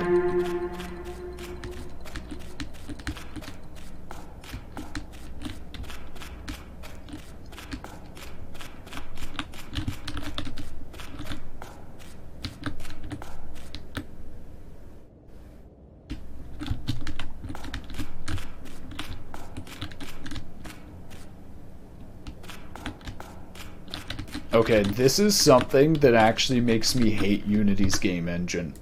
Or this makes me hate physics. So, okay, if we look at the player right here, so it's doing a raycast from the player right here, right? It's using a raycast to try to detect what interactable you're standing in front of. So let me try to find this interactable here.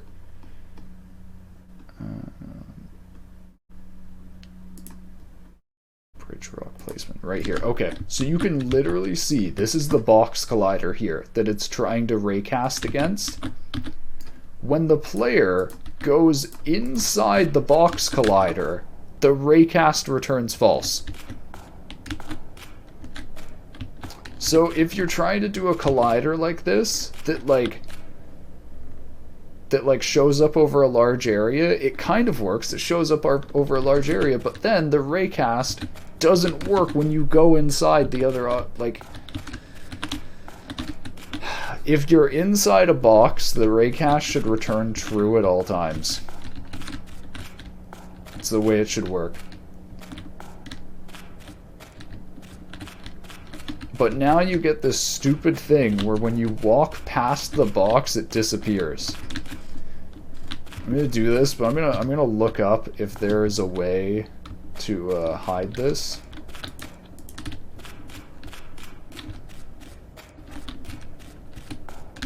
Or to fix that.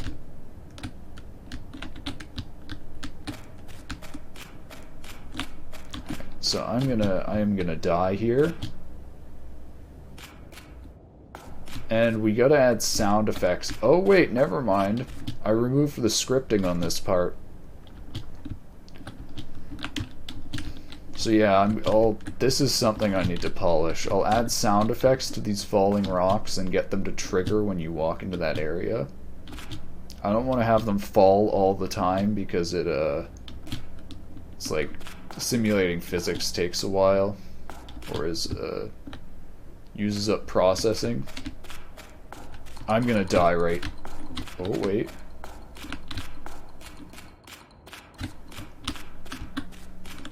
One of them is gonna jump on my face up here and I'm gonna die.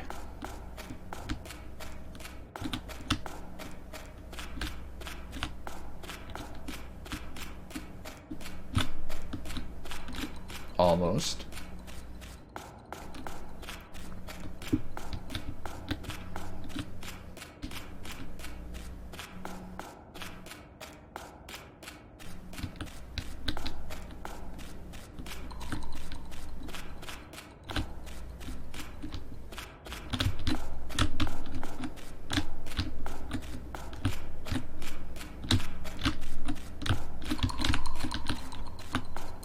Fucking did it. Eat potatoes to heal.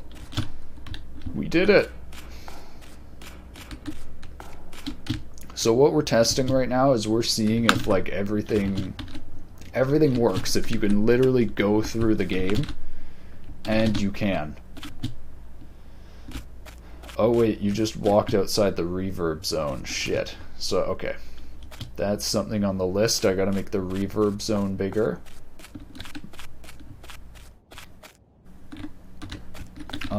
I forgot to make this a trigger because I'm an idiot.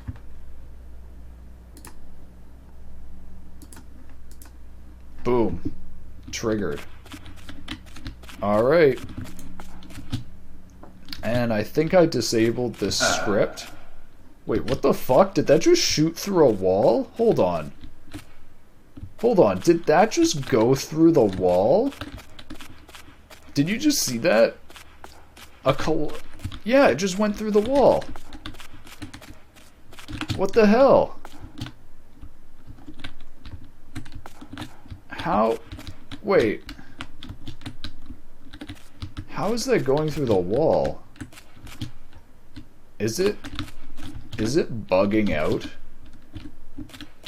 I guess maybe I need to turn up the physics tick rate or do interpolation or something.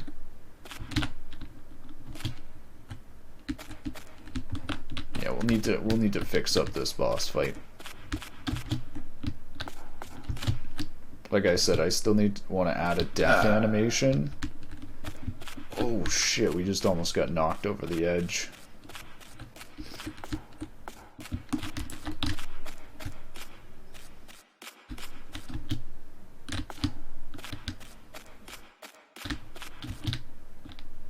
And add a noise when it gets hit like that.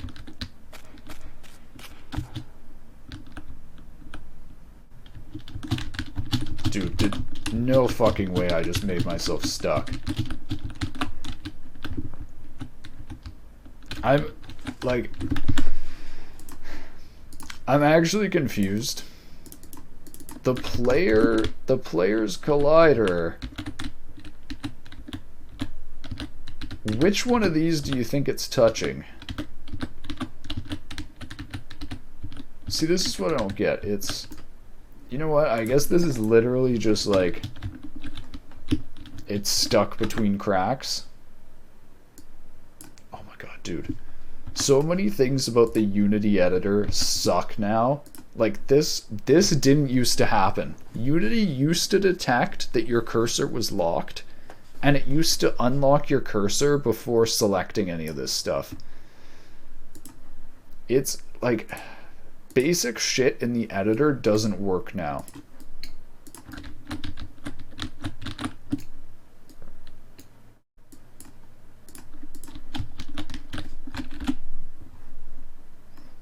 All right, so I think we're gonna go through and just like start from the beginning of polishing stuff. Man, like I'm already moving forward though. Like I have plans of this stuff to like, I'm gonna change this from rock and do trees like the rest of the area. I'm gonna fill in the sinkhole with water so it's not a completely black hole and it looks like water rushing down. Like, but where my brain is right now is I'm actually thinking about like where I'm gonna go with this, because like I said, this wasn't to like make a good game. This was to learn aspects of Unity and see how Unity is now with the universal render pipeline, and like just see generally how Unity is. And Unity's fucking garbage, man. Like what I'm thinking about now is like, do I want to make the jump to Unreal Engine? I don't think Unreal Engine is going to be that good. Or at least I think Unreal Engine is going to have tons of the same issues that I had with it before, that is blueprints. It is so blueprints oriented now that you can't do actual programming. So I mean, there's Godot. UE5 is especially not good. UE5 seems insanely overhyped to me. Everything I've read about it says that it's basically like I don't know how to describe it. Like, part of the issue with the engine before is that Unreal Engine is way too big to do like 2D games. Like, one of the reasons people actually don't use Unreal Engine is they go, oh, it's way too big. Like, all this stuff is now like they are going full in on, like, instead of Unreal Engine focusing on being more modular and being able to support different games like 2D and stuff by making it lighter weight, they're like doubling down on the like heavyweight PBR, fully realistic, way too heavyweight for just like 2D games and some other games. You know, this level of project will be enough even for 2005 year engines, even Godot 3 and GLES 2 mode. See, I don't know about that. I've seen some stuff with Godot that I do not like. Like I don't like the way Godot does their materials and their shaders and stuff.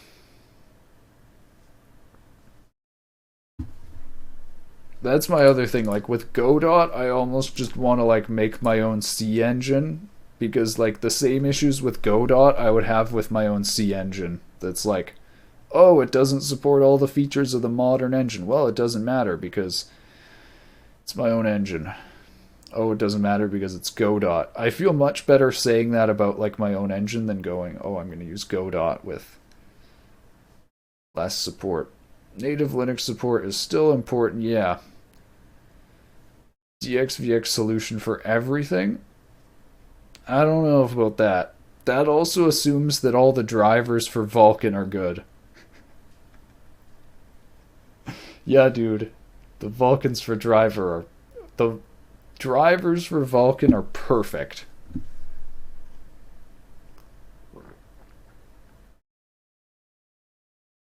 But yeah, I really don't know where to like go now because I'm like I said, Unreal Engine is like too heavyweight for me. Unity is like fucking horrible. Like it like I honestly don't know how to describe it other than like errors come up in the console when you launch the engine. Like it literally has bugs built into the editor now. The editor randomly crashes. It's just like Unity has just gone down the drain in quality. So I mean, yeah, like I think Godot is a really decent one, but at the same time I wouldn't use Godot. I would just go make my own engine or go continue my work on my own engine. If it actually feels like game development is in a very weird place.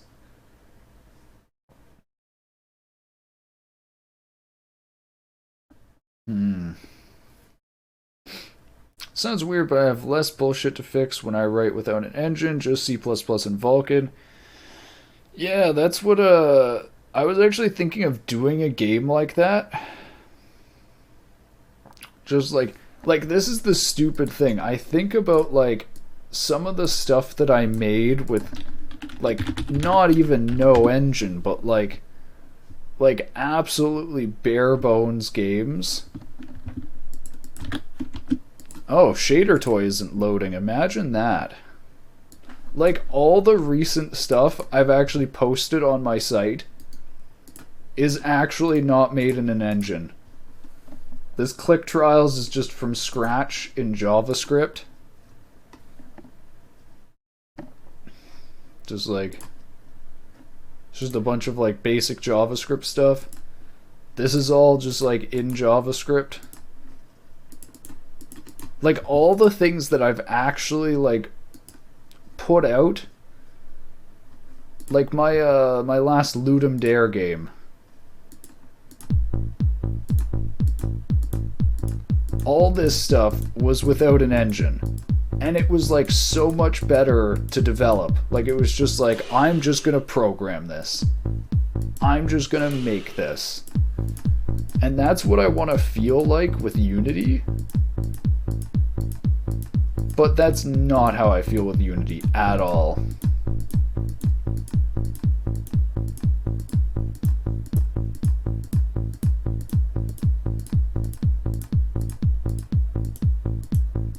Yo, this game's actually addicting.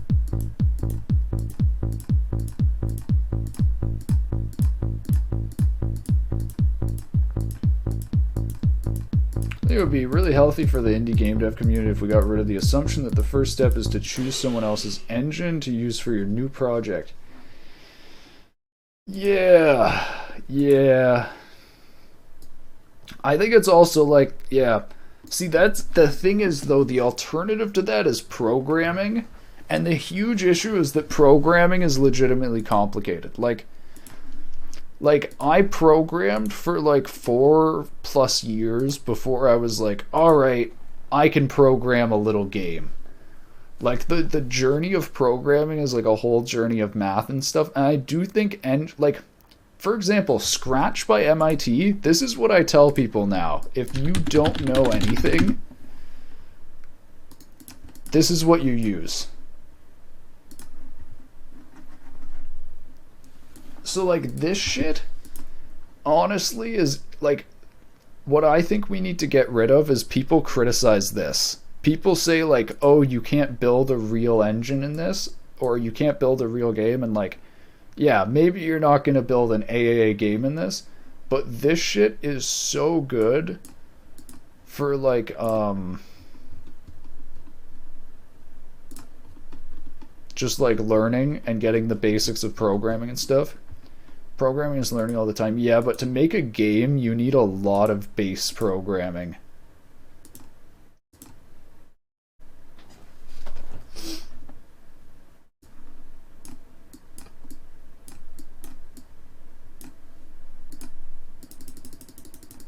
So like this visual scripting is so nice, but like this is what Unreal Engine has built in, but Unreal Engine in a way is too heavyweight and doesn't make it this simple. I almost wonder if there's too many engines.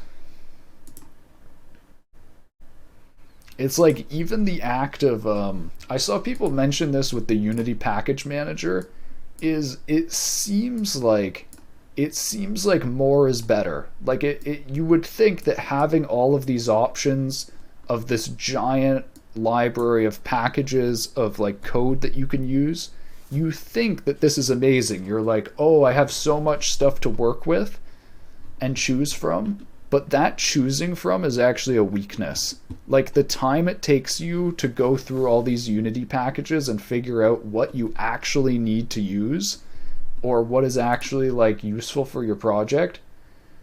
Holy shit. Just going through all this stuff would take longer than it would take to make any game. So at that point, this stuff is almost like painful to game development. To make a game, you need to be organized in your knowledge. You need like a hierarchical database downloaded in your brain.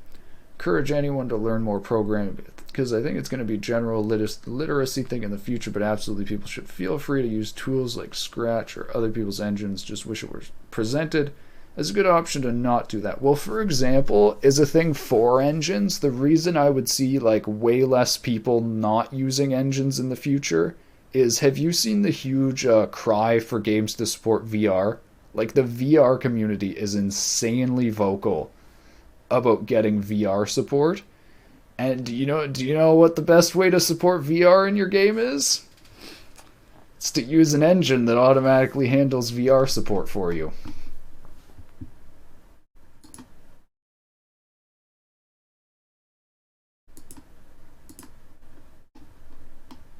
See, what's weird is I think this ML Agents relies on Barracuda, but it doesn't actually tell you that until you download it, and then it downloads it.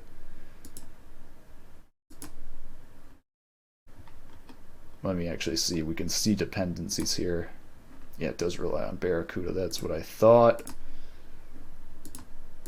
But yeah, this whole thing, just dealing with this, I supported VR in my own engine with OpenVR and stuff back in 2016/2017. It wasn't bad at all, actually. Really? What API did you use? Like, what rendering system did you use? Vulkan? And like, did you just like take the matrices from OpenVR and just plug them into your engine?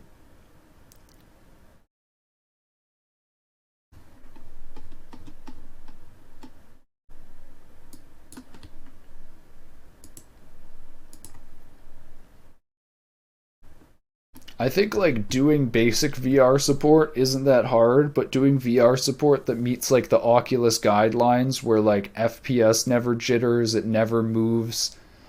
What is it? It doesn't move the camera without you never move the camera unless it's from the player's motion, which is really like basically breaks a majority of games because cutscenes use animated cameras and things. You render twice with different matrices pretty much. Yeah, that's the thing. It feeds you a bunch of matrices and then like that's my huge problem is first of all, it's designed for you to just use the matrices. So imagine, so in the engine I built, it actually supported ray tracing. So imagine this ray tracing where you can't use a fixed matrix. You need to actually have like a different field of view. It doesn't work with VR. Like it's basically like VR is only applied to like the basic OpenGL and rasterization rendering, but as soon as you get to complex stuff like ray tracing, it's like you can't just go and copy matrices. You have to make Considerations for all that VR etiquette. I mean, you don't need to, but if you want your game to actually not get burnt at the stake.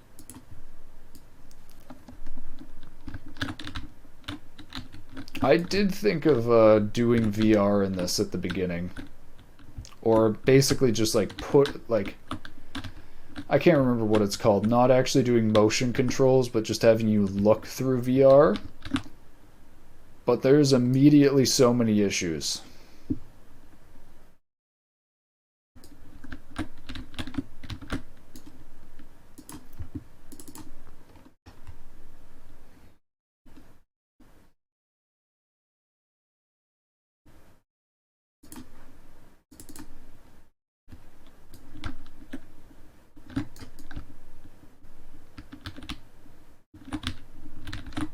I'm gonna see if I can fix this where it doesn't trigger, it doesn't register the Raycast if you're inside the box. I want to see if I can fix this because it is actually really annoying. You can extract the same information from a matrix that you need to set all of your ray start positions. That is actually true. Extracting the information from the matrix is not easy though.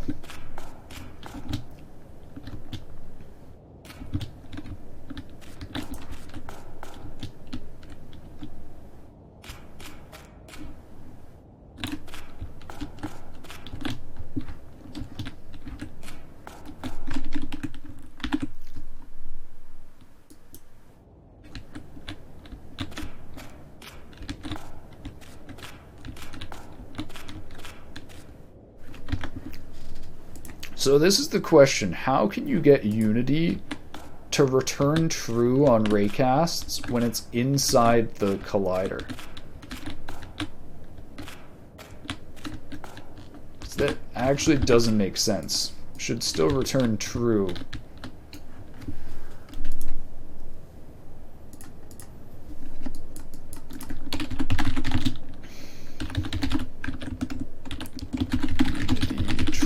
Raycast when inside.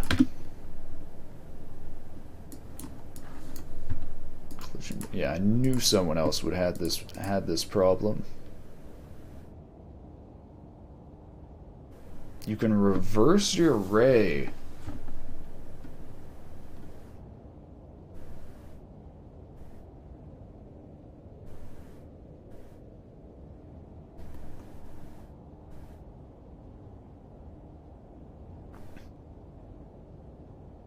Wait, I don't understand how this works. Wouldn't this just return?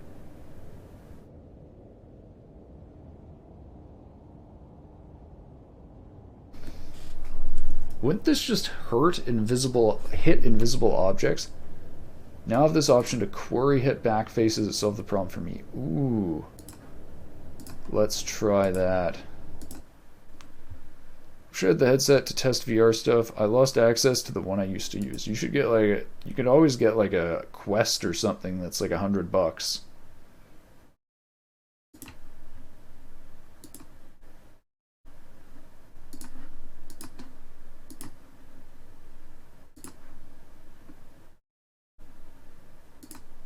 Queries hit triggers.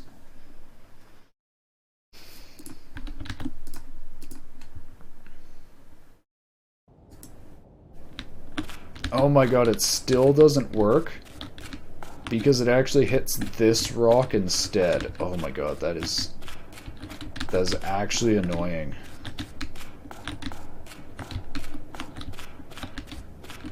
It's stuff like this that makes me want to roll my own physics engine.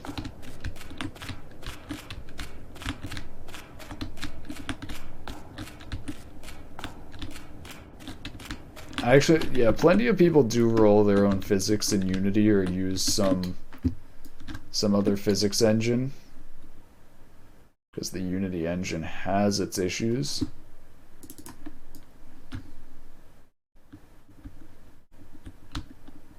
I found VR development to be insanely annoying. You basically are like constantly, you take the headset off, you put the headset on, you take the headset off, you put the headset on, take the headset off. It's like, it is so annoying.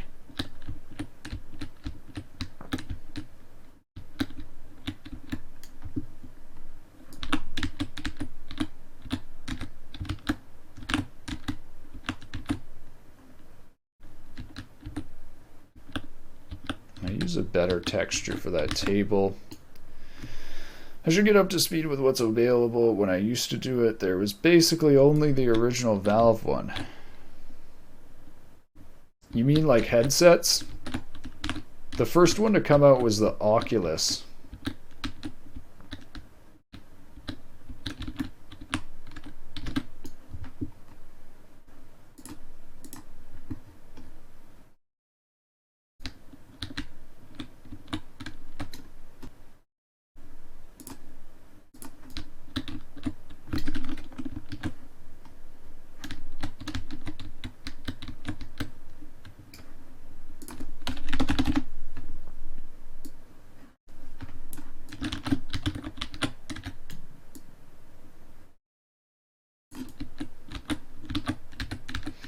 I got the Oculus dev kit when it didn't even have controllers. And Oculus is pretty shit company. When tons of people, including myself, had the original HDMI connector break or just stop working, like you would just plug in the headset and it just wouldn't detect the headset, and you go and contact support, and there are like multiple posts of people who had the same experience of me. You get no response from support for like a month, and then they respond and they're like, well shit, we can't do nothing. They literally didn't sell replacement cables. So like basically bought like a $400 brick. And the best part is, it wasn't even like that great. Like, there were no fucking games back then.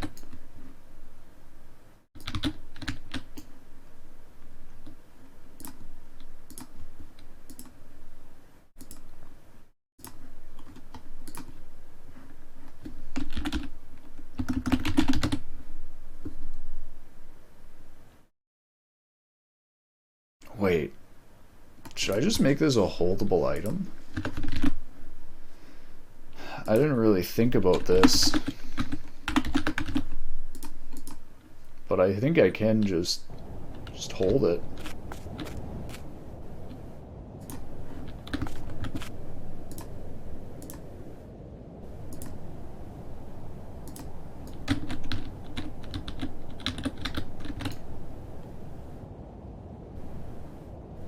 Okay, so we gotta rotate it around.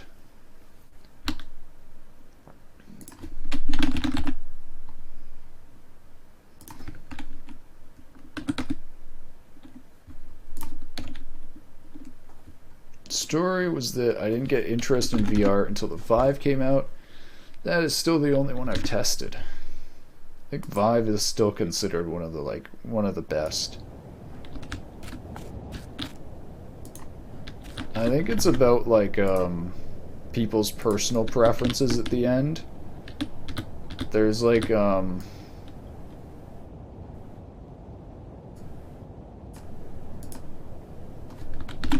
there we go. That'll work if we set this to like 1.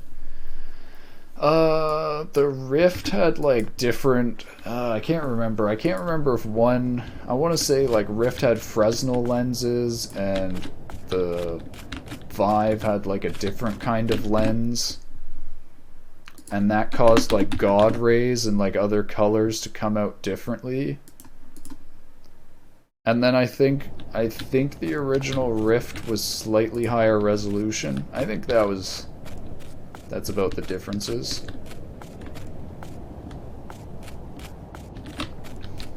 Okay, so I want to make, hold on, where is it? I had a door here.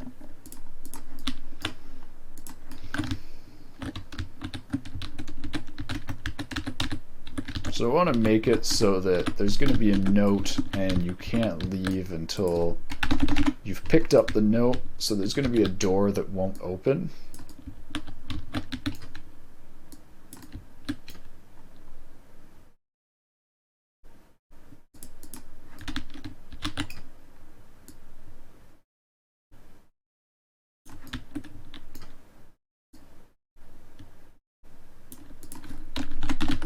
And we're going to swing the door open.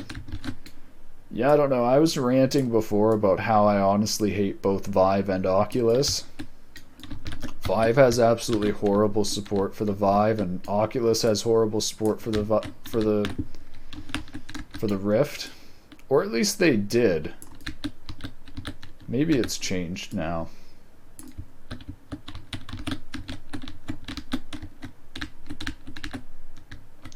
Like, I would almost argue that Valve actually abandoned the mobility of the Vive. Was a constant pain getting wrapped up in the cable. I set up a whole do-it-yourself ceiling rig to avoid that in my university lab. Do you think you almost spent more time setting up VR than actually playing in VR? Because my conclusion at the end was that I spent more time setting up VR and actually, like, yeah, basically spent more time setting up VR than actually playing in VR.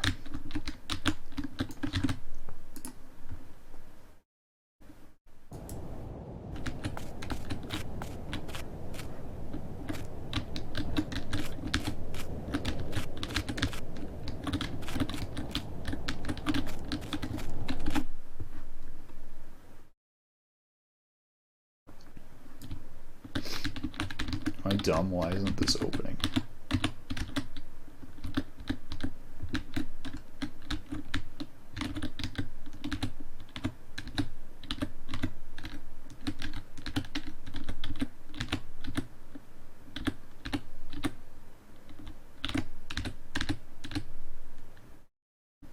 Huh. I purposely have the box collider smaller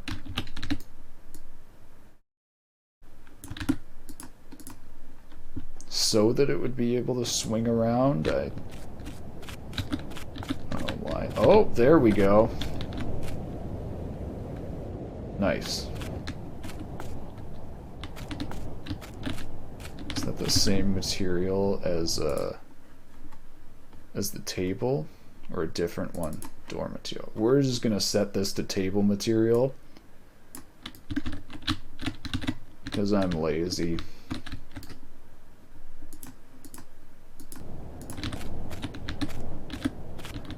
Alright, so now I want to set this so that it only opens this when you've picked up the note.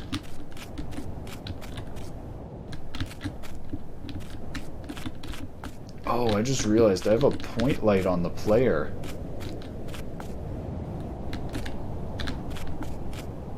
I guess I'll disable that for here. That's supposed to be in the cave.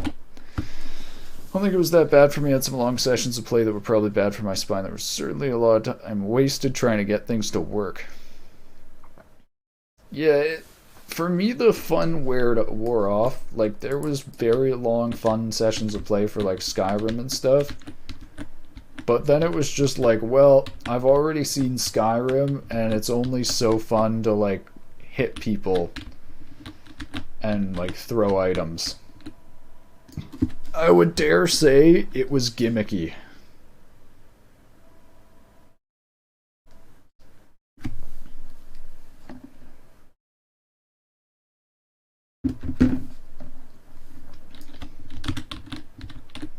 I'm just thinking, do I want to extend this holdable item script? Because I could just make this toggle a component.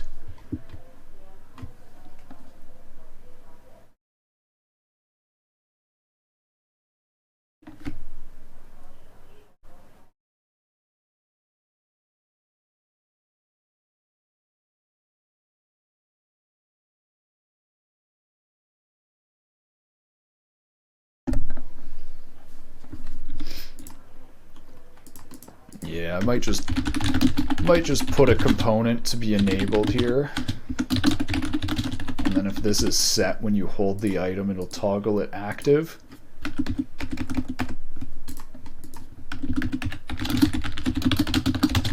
So then we can toggle the rigid body active. Oh wait, no, Unity rigid bodies don't have a way to toggle them. Are you actually kidding me? Wait, how am I supposed to do this? If you can't just set it to enabled or not.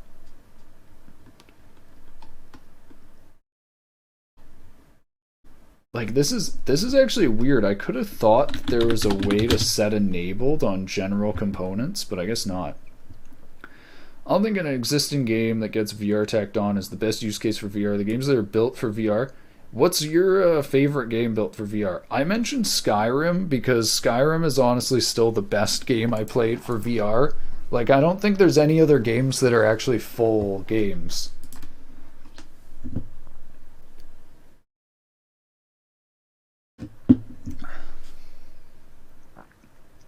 How hard is it to just attach bullet physics libs to a Unity project? Not that hard. Actually, now that mentioned, I wonder if it's in the package manager. Oh. Thought it might be. I know there's libraries for it. Elite Dangerous is an alright example. Because it is a pretty... I don't count Beat Saber, because, like... So when I say full game, like Skyrim, I mean, like, a giant world that has, like, a story and all this stuff written. Like, you could say Half-Life Alyx is another full game in VR. But there aren't that many full games. Yeah, so Phasmophobia sounds good. But once again, I don't think it's like that same thing of a giant world and story.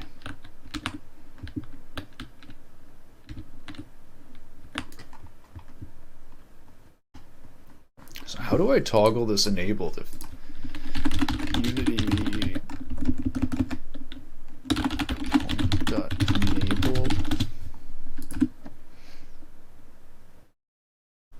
Enable is not a member of Unity Engine.components.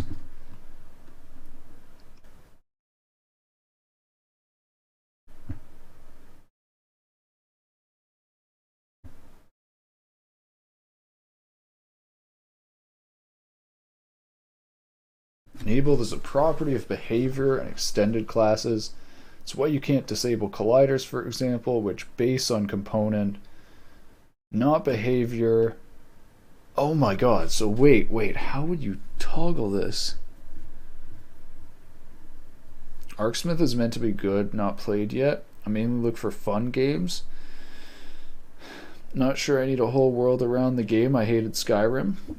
See, that's what I think of when I think of like VR. When you see VR in the movies, like Ready Player One, it is a whole world. So like when people, that's why I think when people think of like VR, like future VR, they think of whole worlds.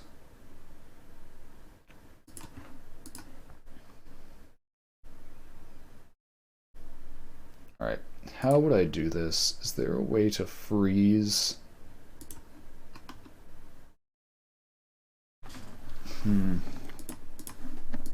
Unity, how to toggle a rigid body. How do I toggle a rigid body enabled or not? Ultra cautious, risk aversion, the AA publishers force on themselves have kind of resulted in only small 4VR games to be published so far. Like Facebook Meta, that's going to be awful. I don't know about Facebook Meta. Facebook Meta seems like an advertising campaign. Because, like, they aren't actually, if you look into it, they aren't actually, like, producing anything. They're saying they're going to work with a bunch of people to produce things. And it's more like, that's more like Disney announcing that they're going to, like, buy up a whole bunch of, like, smaller studios and things. It's like I don't think they're going to be doing anything new. Do you guys remember NVIDIA Omniverse that was announced like a bit ago? I think if anything actually has a chance, of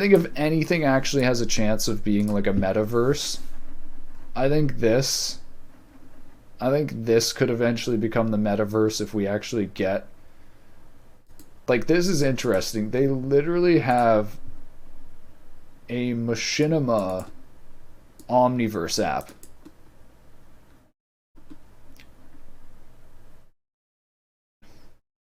Animation clips on characters, props, cameras, and more. Add AI posed estimation, audio to face integrations, animating characters, facial expression.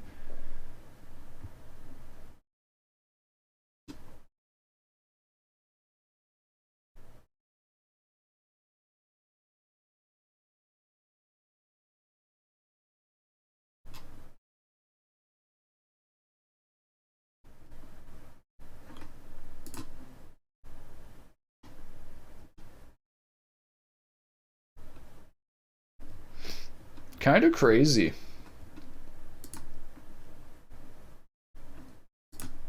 Like, there's actually so much stuff here.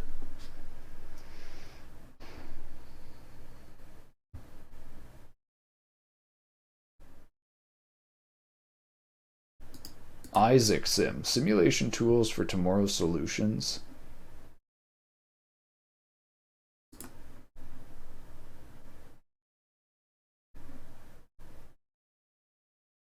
Virtual robotic worlds.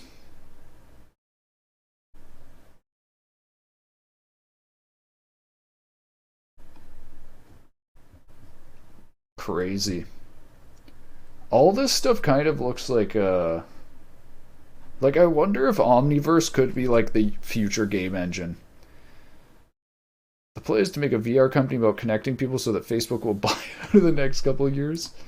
Yeah, just create a whole business about trying to get a Facebook metaverse.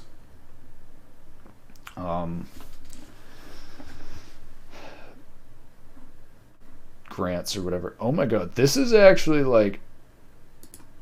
There's so much stuff here. Omniverse Nucleus offers a set of fundamental services that allow a variety of applications, renders microservices to share and modify representations of virtual worlds. Operates under a publish/subscription model. Okay, I lost all interest.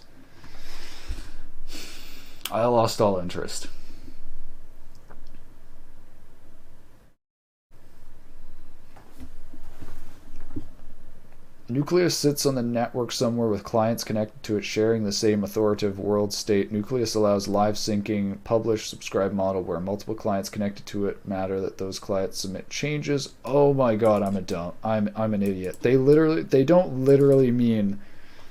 There are so many services like Adobe that do a subscription model now that I see subscribe and I'm literally like, oh well, there's $100 a month.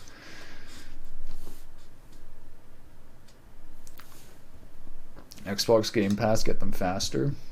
Xbox Game Pass legitimately is good. Assets in a hierarchical tree-like structure. End user, it looks like a familiar tree. Files can be uploaded, downloaded. Nucleus itself does not care what kind of files are there. Common data assets used across Omniverse or USD. Nucleus is a collection of services that avail themselves on a network and allow client applications to connect to the services. Nucleus Core, services for retrieving files for HTTP and WebSocket connections. Discovery services right alongside Nucleus enable other services to register and advertise themselves to clients. The name of the service speaks for themselves.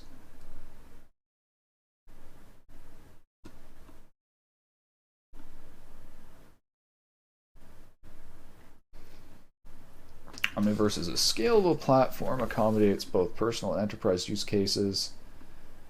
For individual users wanting to experience Omniverse, the Omniverse launcher install path offers a complete experience. This contains the most essential services to try out Nucleus. It supports essential features. Okay, it doesn't really have any information there.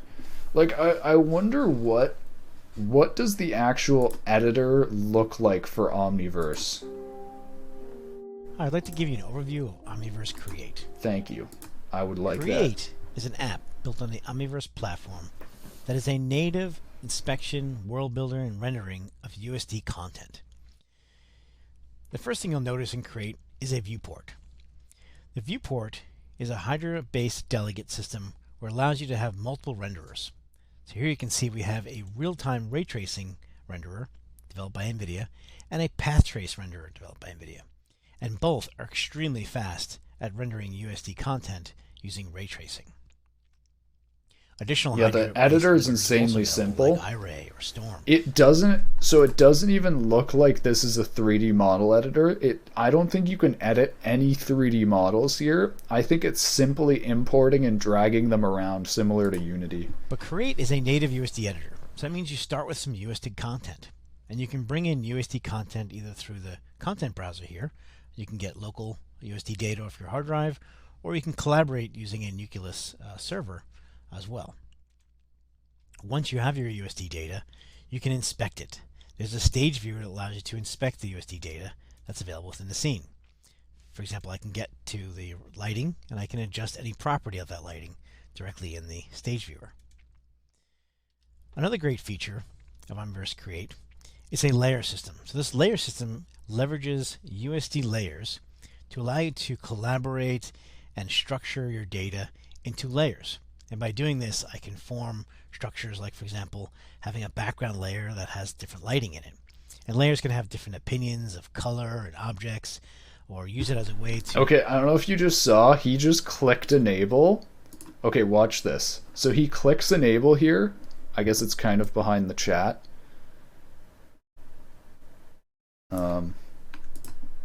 So watch, right here, he's clicking this little enable icon. Lighting in it. He clicks enable and nothing happens. And layers can have different opinions. And then like a second or two later, it actually loads. That's kind of bad, man. They literally have lag in the demo. Color and objects, or use it as a way to collaborate with others and lock layers for working together.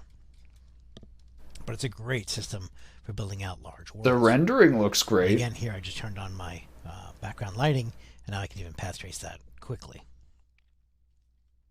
The ray traced and the path trace look very similar. Is animation. It supports both USD scale and time sample data animation from USD.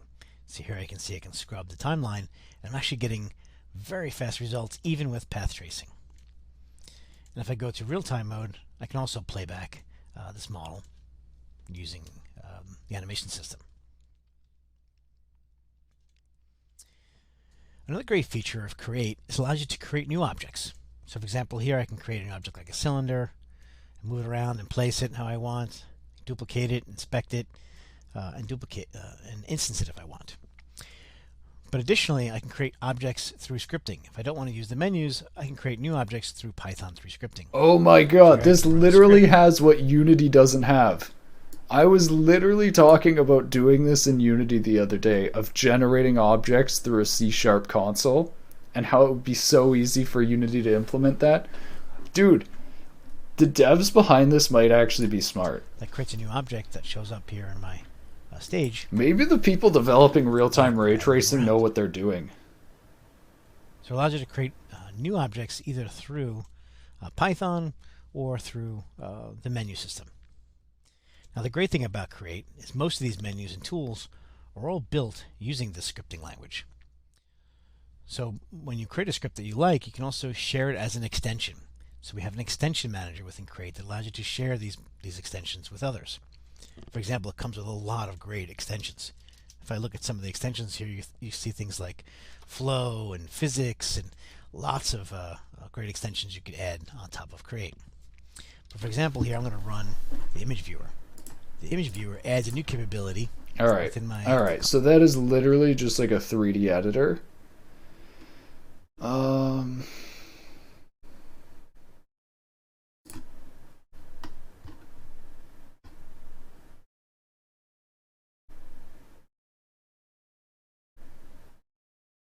Yeah, this looks like... So this is really weird because it looks... Okay, so you know how I was saying Unreal Engine is too heavyweight, like I don't need realistic lighting and all that? This is hilarious because on one hand it looks insanely heavyweight, like all this path tracing and stuff, but the editor looks insanely bare bones. Like you said, it looks like Blender from 2005. So it's really weird because this is like, it looks really heavyweight because I don't see how path tracing could not be heavyweight, even on an RTX card. But like the editor doesn't look heavyweight, like it's insanely simple and bare bones. I wonder. Maybe let's see if there's any videos reviewing Omniverse. I haven't really heard about anything on this since the release.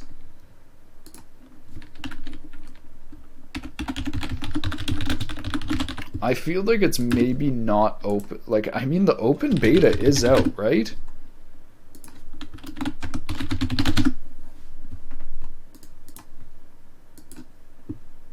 Okay, they've got a Discord. There's, oh my god, dude. They don't have a subreddit, but they have a Facebook group. Are you kidding me? Is it boomers running this shit? Alright, it definitely seems like this has a way to go. Like, it is not a full 3D editor yet. It looks pretty good though. I like the idea behind Omniverse. I don't know if I like the idea of, like, Nvidia says they're doing everything. It seems like Nvidia says that they're doing this stuff open, and so that like anyone can use it, and that sounds really good. Hopefully that's true. I'm very skeptical when I hear stuff like that.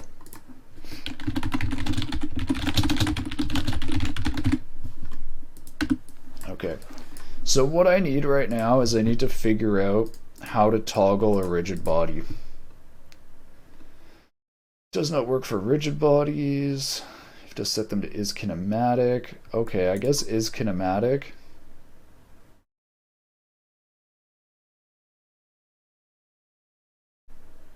Problem is when I set it to kinematic, my character can't. Ah, so let's see.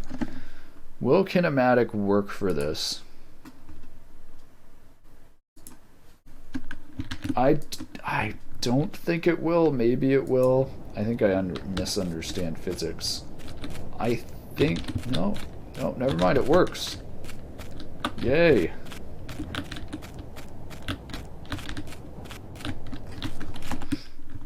Also, wait. This is supposed to... I think this is supposed to go away, that on-screen text, after the player moves a little bit.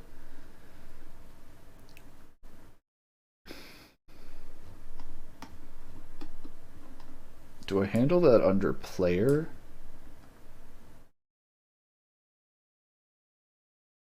Where is the on-screen text managed? Okay,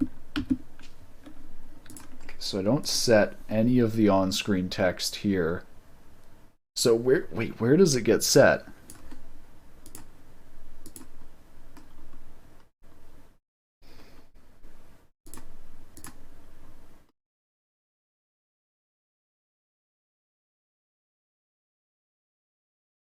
Do I must have another script or something here where this is running and I just don't realize it. Like, I must have a there must be something that runs at the beginning. Wait. Maybe I just have it on the canvas? No, it's not on the canvas.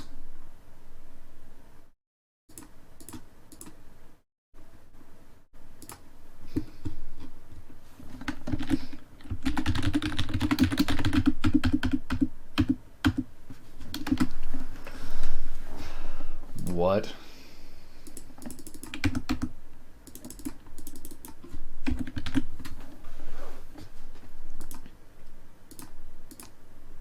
So somewhere in the level, there is a script that is triggering this on-screen text.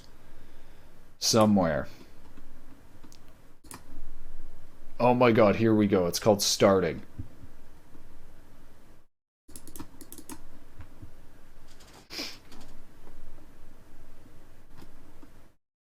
There we go. If movement tutorial. Start player position equals position. If bigger than 1 or... Oh wait, and... Actually, yeah, this actually does look correct.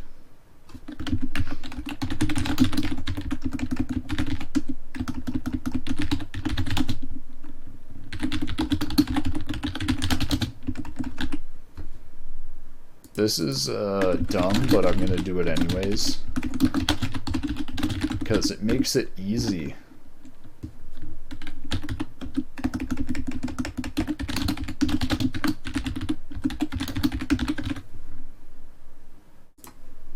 So now when we pick this up, if we set this to the door,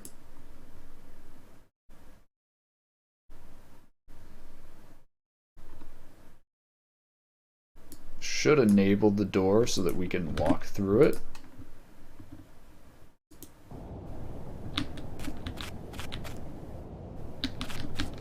So let's test. We can't go through the door without this. Pick it up. Now we can go through the door. Alright. Cool. Yeah, man. Oh my god. I cannot stop thinking about, like, what engine I want to use. Like, I'm not thinking about developing this. I'm thinking, like, do I want to keep using Unity?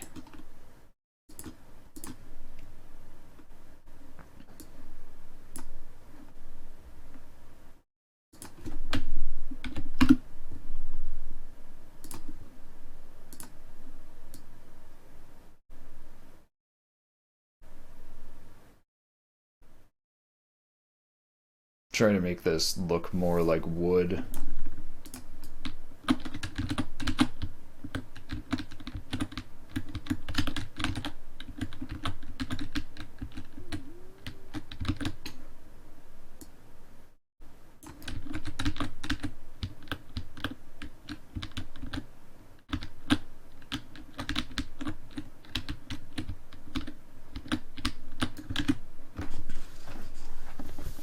Like, on one hand, I do feel like a bunch of stuff in Unity, like I've said, like, the foundation of Unity here is really good. Like, there is a bunch of stuff in the engine, and, like, all this stuff I've built, like the placing prefab and all this stuff, it helps so much in the development. And it's also, like, having the flow down of using Unity, but then there's all this stuff, like, failing to execute the game when you click play at times. Like, it literally doesn't work. Like, sometimes I launch the Unity editor and it just crashes. It literally just crashes, and I actually need to, like when I restart it, I need to just try over and over again until it doesn't crash. Like, it's stuff like that that's just, it's straight up unpolished. And that stuff is so brutal. Like, as good as all this foundation is, it doesn't matter when the engine just crashes. Like, none of that matters if you keep losing save files. If, like, ah, man.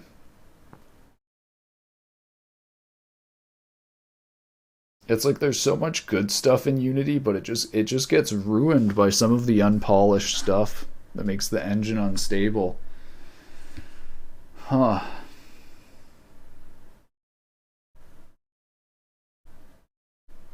Hmm.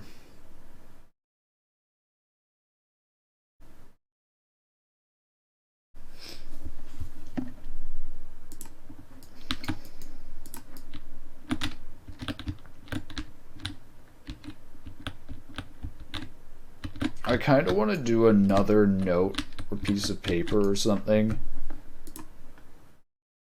I'm gonna put a thing of potatoes while I'm here. I'm gonna put a potato sack with some potatoes in here.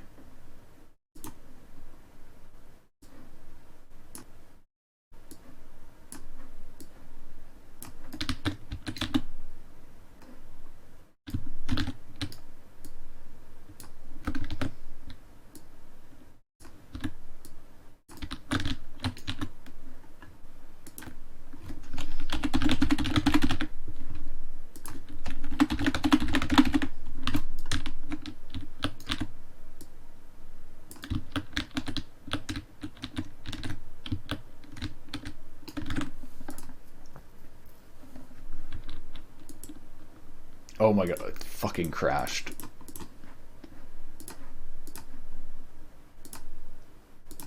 Like, There is nothing, I think, more annoying to me than the Unity editor failing to work.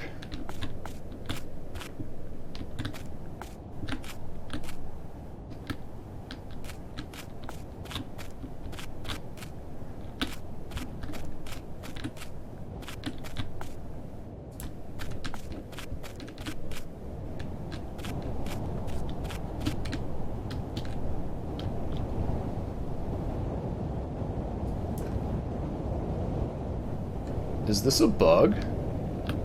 Can repeatedly jump higher and higher.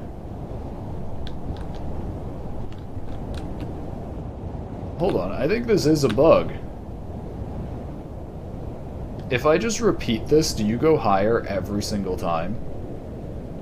Oh my... Or is there a limit? I feel like there's a limit, but on one hand...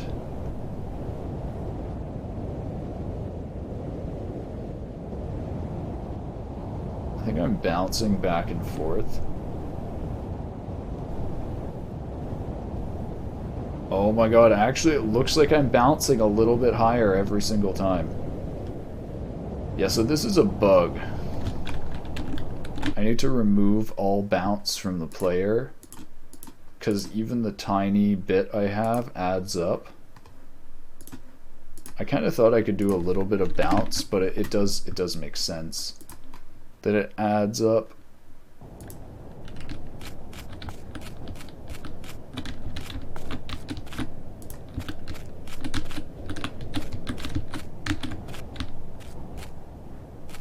Okay.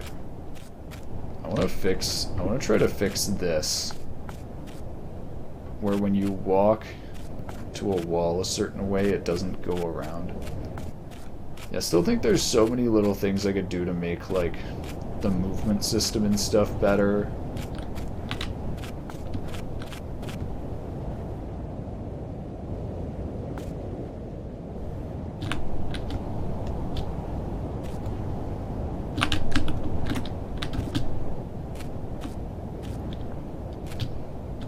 Alright, so now when you fall down here, you should lose the note. I should actually make you drop the note during that. Oh my god, so this thought process of thinking what else could I use besides Unity is probably the least productive thought process I could think of if I'm trying to finish this game in Unity, because it is literally just averting my thoughts. Like I'm thinking about doing this and then I'm actually thinking, whoa, what could I use except for Unity? I think I'm gonna go have lunch. That was pretty nice looking at those videos of NVIDIA Omniverse. I think it's good to look at different stuff. Maybe I'll look at Godot. Maybe I'll look at Godot next. Oop, wrong screen.